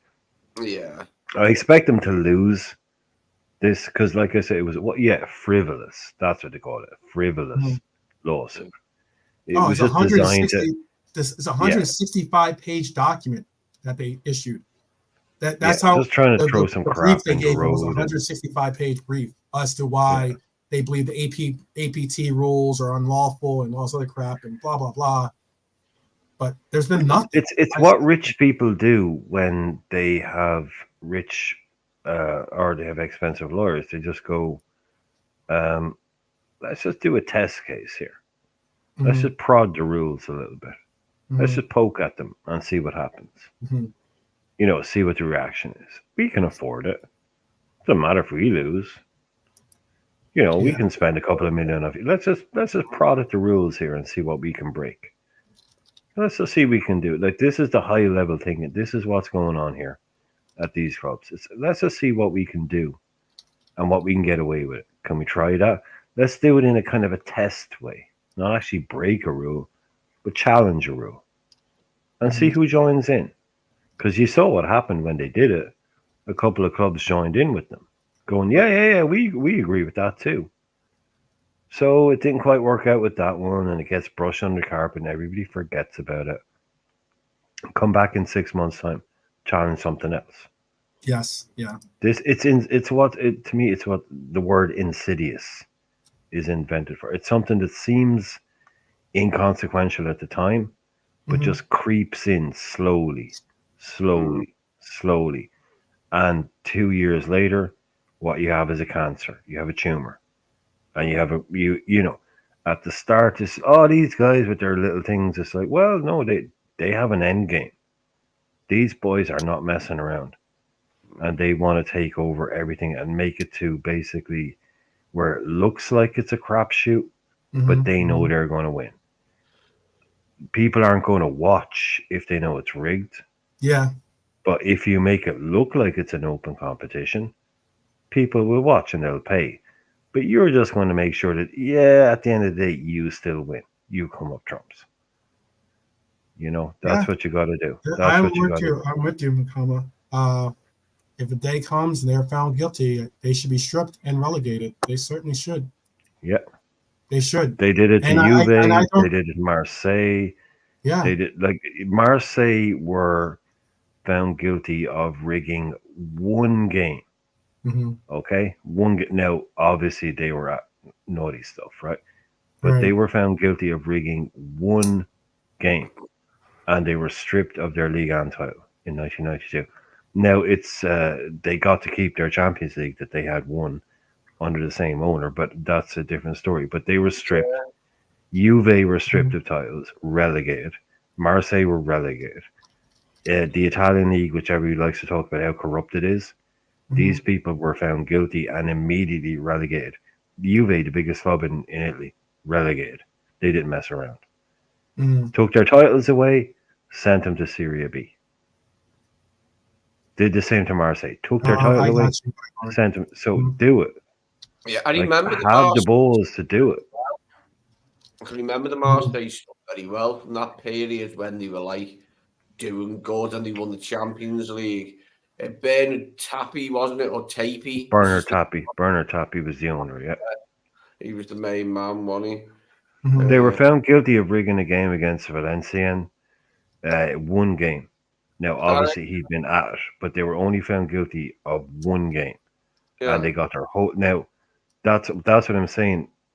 Man City have all these different things going on, and they lost they lost their titles, they lost their status. They do it in Italy, they do it in France. There should be no lack of precedent or seal to just say, sorry, City, you've done what you've done. Yeah. You can do what Juve did. Juve have come back and won Serie A since they were demoted. So if you're that big a club with all your resources, you'll be back. You'll be back, yeah. You got to do it. We have to, like, if this doesn't happen, if they get found guilty, and it's just like I don't know. I'm not looking forward to the fallout from this, because hopefully they're just guilty. I don't want leagues. I know some people do. I don't want trophies. They're gone. No, Whatever. Put them on the wall if you wanna. It doesn't matter to me. It's cool. if I'm honest, I'm not even asked the titles that badly. I'd like them to be, but if it was a choice between that and them getting relegated, I'd choose them getting relegated. And Yes, exactly, Lee. Exactly. Exactly. Yeah. As long as they piss off out of our league. Yeah. And into That's how I feel. Yeah. I've never said it like that. But that's exactly how I feel. Yeah. If it was choice between us getting their titles or them getting bummed down to League 3, get them down to League 3. Yeah, they're welcome to keep 100%. their titles because they made jack shit anyway. Exactly. They don't mean anything. Exactly. City they mean fans, nothing. too. Deep down, City fans know that their titles mean fuck all because they were achieved dishonestly. They didn't win fuck all because Pep Guardiola is a great coach and they're rich. They won it because like he's a great coach. They're rich and they're cheats all at the same time. Pretty much. No other fan in the world looks at them and go, "Wow, what a team! Wow, what an incredible!" Nobody does. The Italians look at Man City and go, "Wow." Do you look at them and go, what a pile of shit that club is? Rip off they are. Where did they come from? Exactly. They can see it for what it is. You don't just see like some new club emerge in Italy or Spain who've been around. Rangers got banned. Rangers got banned for different reasons, right? Didn't they get? It wasn't. Yeah. It wasn't necessarily for like. I know Brian can probably speak. I know. He said it was about Rangers. Not banned, but Rangers. Or that's what Honesty is saying. Rangers got also. He said Rangers also got banned. He thinks. I think he's talking about when they. Oh no, they got dissolved. When they got dissolved. No, they got literally liquidated. Yeah. Oh no, there ain't no like Rangers does not exist anymore. Rangers Newco is the club that you're watching right now. Like Rangers were literally dissolved. The kind of worst case scenario. Now they became a Phoenix club. League 3 in Scotland came straight back, obviously because they're massive. But they actually have had to go to court in Scotland for their previous titles to be recognized. Like the club that right now competes as Rangers is recognized as having won all the titles that they've won. But that's very contentious in Scotland because they are, people want to say technically, factually, they are a new club. They have the old name, but that team was relegated or liquidated, dissolved, the whole lot. But obviously in gesture of sort of a good faith, which I as a Liverpool fan would expect, for example, that yes, our titles as such would be given to us, even if we were dissolved and reinstated immediately by a new thing. You'd have all the Man United fans out there in the world saying, "Oh no, yes. you would. You have all these Man United fans that, oh no, that's a new Liverpool. You can't give them 18 league titles. No, that Liverpool was dissolved. That went out of business. That doesn't exist anymore." And that would be a fair argument because that's what Celtic fans are saying. It's like, no, you can't say Rangers right now have as many titles as we do because that's a completely new club. Legally, it's a new club. So that's the whole thing. It's like, but to me, morally as a fan, I'd say, yeah, look, they were destroyed by bad owners, right? Yeah. So give them their titles as such. But technically, you're well within your rights to say, no, sorry, ye have 0 league titles. We have 22, or we have 30. I don't know if that's right now, but Honesty's asking, weren't they in the second division when Stevie took over? Rangers?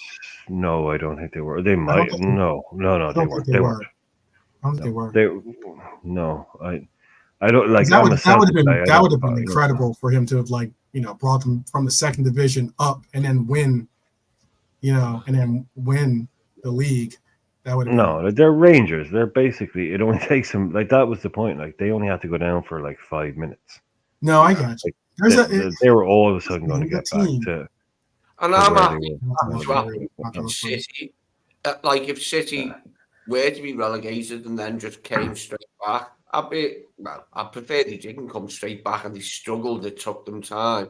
But if it just means them coming straight back, I'll be happy enough as long as they do actually go and are actually punished properly for what they've done. I don't want them getting financial sanction because that's just a piss take to money. Exactly. Money. We'll fine you a lot of money. Like, I don't know. How much did they fine them? How much was City fined by UEFA when UEFA found out that they couldn't ban them from the Champions League? They did fine them. But then they did, and then they took it away, basically. But as I said to Falcon before, the advantage that they gained was sporting. Therefore, the punishment should be sporting. i.e., relegation. Like you say, if you cheated and you won, the advantage you gained was sporting by winning titles and leagues, then a financial penalty is not the correct way to do it. The correct way to do it is to punish you sporting wise, Yeah. which will de facto punish you financially, but is relegation taking the titles away. Fine in And Man that City, £250,000 or some shit. Like, that's just not going to do anything. but it's about sports washing. Lee, at the end, it's about sports washing. So to them, it's all about global reputation. It's about how they look globally. So the money is absolutely irrelevant. So if you know what's really going on with the whole thing, everyone will know that the front page news of Man City having been relegated and cheating is to them the worst thing possible, because it's all about global sports washing and presenting a new thing to the world. So the Yeah. idea of Man City actually being found guilty of cheating is the financial impact to them is irrelevant. It's the um, reputational damage that it would do to them as a nation. That's what they are fighting so hard against. Well, They would happily write a check that's on for human 500 million tomorrow to make all this go away. got a I terrible guarantee you. human rights. No, but I guarantee you, they would happily write a check tomorrow Yes. for 500 million to make it all go away. They just say, "Can we just buy our way out of this? Would everyone be cool if we just write this down?" And everyone go, "Yeah, cool." It's because but the whole thing is their reputation globally, the way they look. That's what they bought this to look like. This represents us. That's why they're like, it's like, yeah, but they don't want to do the walk, the perp walk. No. I mean, that's what Brian was saying. They do not want to do that. If they were found guilty in all charges and their No club way. was dissolved, never to play again. Is that too much? No, not much at all. I'd go as far as to say even take their name off them. Yeah, make them have a new name if they're gonna like you were saying about Rangers being a different club now. Virtually. Yeah, it's Rangers Newco. They can't actually call themselves the old name. Yeah. But yeah. Like Trap Mukam was right. It won't. We're living in dreamland here. Yeah. Right. We are hoping that this will happen, but I'm just. This is what I'm really worried to see is you won't get what we want. Okay, me, you, Lee, and the rest of the give them the boat barrels type fans. Obviously, we won't get what because justice doesn't work like that, right? But we also won't get what the Man City fans want, which is complete innocence, complete exoneration. So what I'm worried about is what's the middle ground.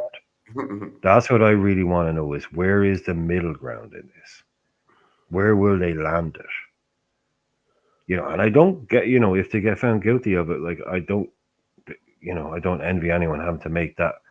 Well, we can't give them both bars. We can't delete the club. Delete Man City. Or you can't find him completely innocent of all charges. So where's the middle ground? Where will they land? One relegation, one transfer. What will they do? That's what I'm really interested to see. We'll see. Well, we'll see. We still got to get that ruling for this one. Like you said, we still got to get. We still have to get to November, which is when I think, or the end of October, November, whatever it is, when they're going to start to do the other case, the 115. Yeah, I think you're right. November. I think it's November. You're correct on that one. I think. Yeah, that's what I've heard anyway. Yeah, so it's not like we're going to get a ruling, and I'm sure that they're going to press and push and try to make it last as long as they possibly can. City doing city things, they've got maybe it wouldn't have been too. Was it too difficult to do it over the summer while there was no football? Exactly. Now you can. No, now you're doing it mid-season, when you're already in the middle of a Premier League, so they can make it an even bigger deal. Yep. Could you not just have done it in the fucking off season? Yep. No, now it has to be. Oh, Pep Guardiola goes up against Man City while charges are looming. Oh, for fuck, just Yeah. it's all going to be about that, and they'll use it as an excuse every week. Yeah. Just do it in the fucking off season, man. Get it done. It's ridiculous, isn't it? Like, it is ridiculous that they've done it this way. You could not do it in the off season. That they have to tarnish the season, the ongoing season with it. You know what I mean? For it to be going on during the season, it makes it even worse, doesn't it? Like Chris was saying earlier on with that game last night, we're all fucking talking about the MMA stuff that happens afterwards, rather than his country having an amazing moment. All he wants to talk about is Colombia having a great tournament, going through a final, and he's having to talk about all that stuff. Right. This is one of the biggest. This is one of the biggest, accomplishments that Colombia, as the national teams, has had in a long, long time, and this is the only headline that they're really getting. Is this out? It's been crazy. Yeah, like we'll be kicking off a league season and it'll be Man City are up on trial. It starts next week. Yada yada yada. That'll all be the. Yeah, we don't need it. Like, can we just have the game back? Lawyers and trials and corruption and. Real quick. We're going to be ending the show here. Yeah, Daryl. Yes, I will be bringing that. Daryl. Okay, Daryl. Okay. We know there's 6 in it. I know.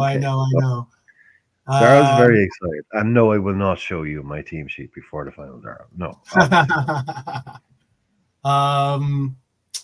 Yes, we are dealing with. Wait, let me pull up the Euros fantasy thing. We do have our Euros fantasy going on, so it's coming down to the end, and it actually is a fight for the title for this Euros challenge. Yeah. As Daryl, a challenger has finally arrived. Finally, yes, certainly arrived. Because he is giving it his all for sure. We are. Well, he predicted himself as a winner, Daryl. I remember day one you said, I'm going to win the quiz and I'm going to win the fantasy. You said it from day one. So I have led the league in the fantasy football from day one. I'm still top. Okay. Now the lead has been whittled down. I'm aware of that. But I'm just happy that some people have finally started to kind of, get their act together. Because I was going to walk it. But yeah, finally now we do have. Even JK is in it. I mean, it's. I'm not in it. I got 7. I had 7 players knocked out of my team here. But let me see. I've had a few myself. I've got a bit of a weak squad now myself. Daryl, I'm not sure how you're looking. Daryl, I'm going to guess Daryl went big on England. I mean, I'm just going to guess he did. So yeah, you've got that going on, but I've got some changes to make. But I think Daryl overshot the boat there the other night. He was saying that he had taken top spot, and he was saying he was 6 points ahead. He's actually 6 points behind, as he knows. So yeah. It's still tight. I'm still top. Even if I lose at the end, I will be massively gutted. But I have set the standard. Still 6 points back. Yep, 6 points back. JK still got a real vested shot. JK's in with a shout. Shout, man. Yeah, he's in it with the shout. How many people are competing in it? Yeah, very small league. Yeah, it's just 7. It's the lucky 7. Since we do our shows at the 7 o'clock hour, we got seven members. All good. But our standard is good, as in, I mean, my score and Daryl's score and JK's score are all very good worldwide scores. Worldwide scores, they're not bad. We're actually doing okay. Hey, shout out to Bonker too, to Daz, to FC Cosmic as well. So hopefully it creates a bit because we'll do an FPL one for next year.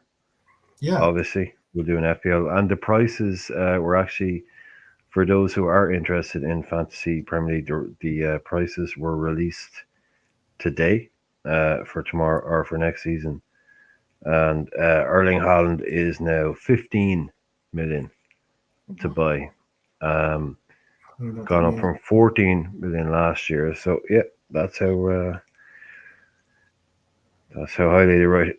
Mo is still at a 12.5. He might not even be here, but yeah, Haaland has broken the record for the most expensive player in the history of Fantasy Premier League at 15 million.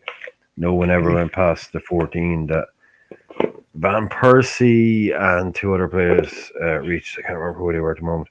Henry and someone else. Yes, you definitely got some work to bring on your team here. I'm looking at the team, showing the teams here. Yeah, he went heavy at England. Got 5 players. Is that my team? Is that my team? Yeah. This one, that's Daryl's. This is yours right here. This is yours. You got. I see that you had 6 players that you're gonna have to replace. Yeah, I've got 5 transfers. I think 6 transfers, maybe at least. So you only need 11. Mm-hmm. And we're then, good with transfers. This was Daryl's boys who are making their run. They definitely had a great last. Their last round was a really good round for them. He had 43 points. That's why he's made the push.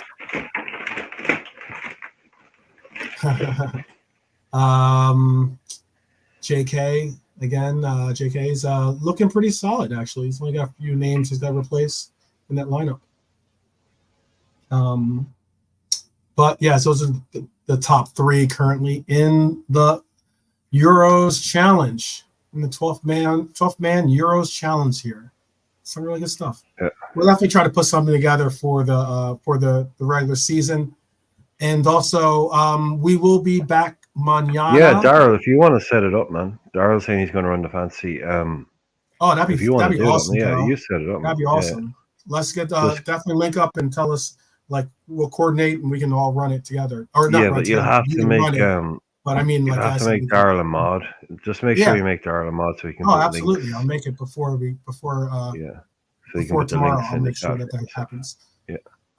Because tomorrow tomorrow's finally Friday, so we will have the panel back. Hopefully, Lee could be here, and the Irishman, of course.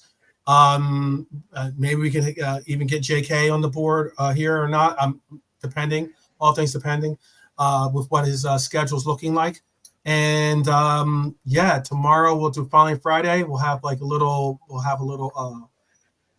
fan call in. So we'll have where you can call in, be a part of the panel, speak on bring up a subject or two that you want to talk about, and we'll go from there. Yeah, Daryl, definitely. We'll link you. We'll get you the link for sure. You have to also send us, if you can, Daryl. You'll have to send us, because I know you gave us the link you gave me for your email came back as an undeliverable for something when I went to Cox.net or whatever it was. So just so you know. But with that said, Lee, is there anything you want to say to the people before we allow for them to depart the Liverbird? The Liverbird's landed.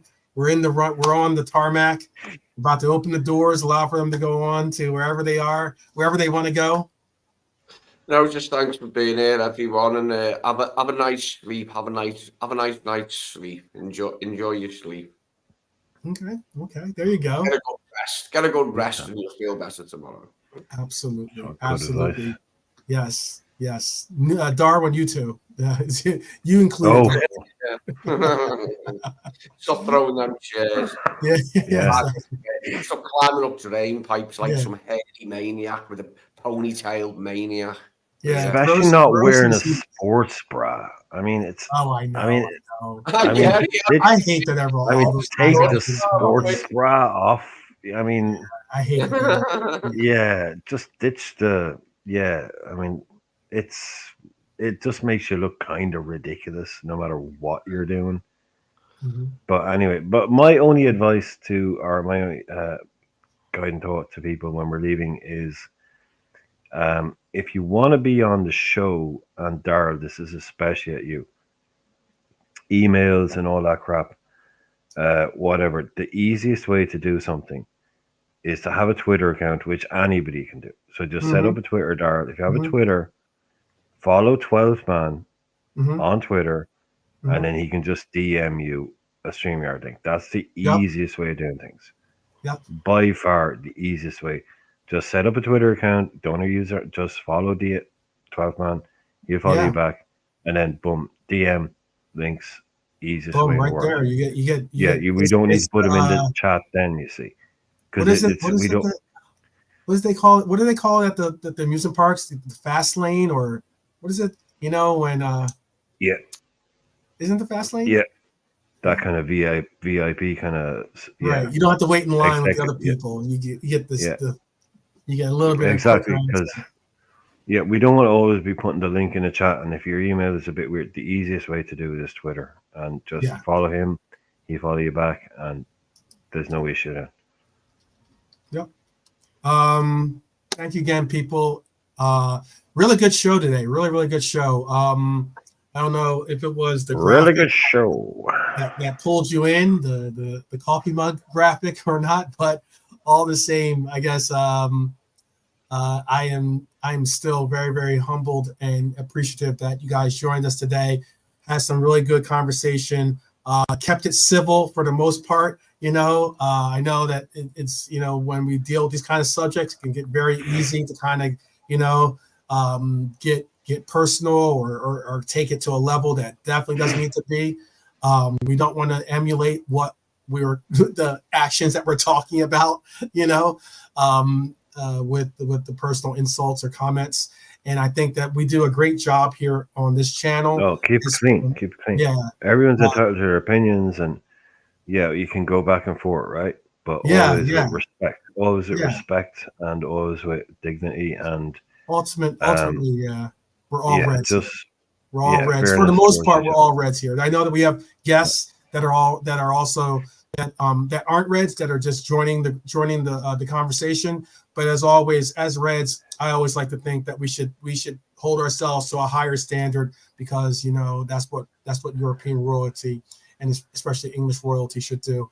So that's all I have to say for right now. And that is until tomorrow at least. I would bid adieu, and also finally, but certainly not least, say up the Reds, people, up the Reds. See you guys tomorrow.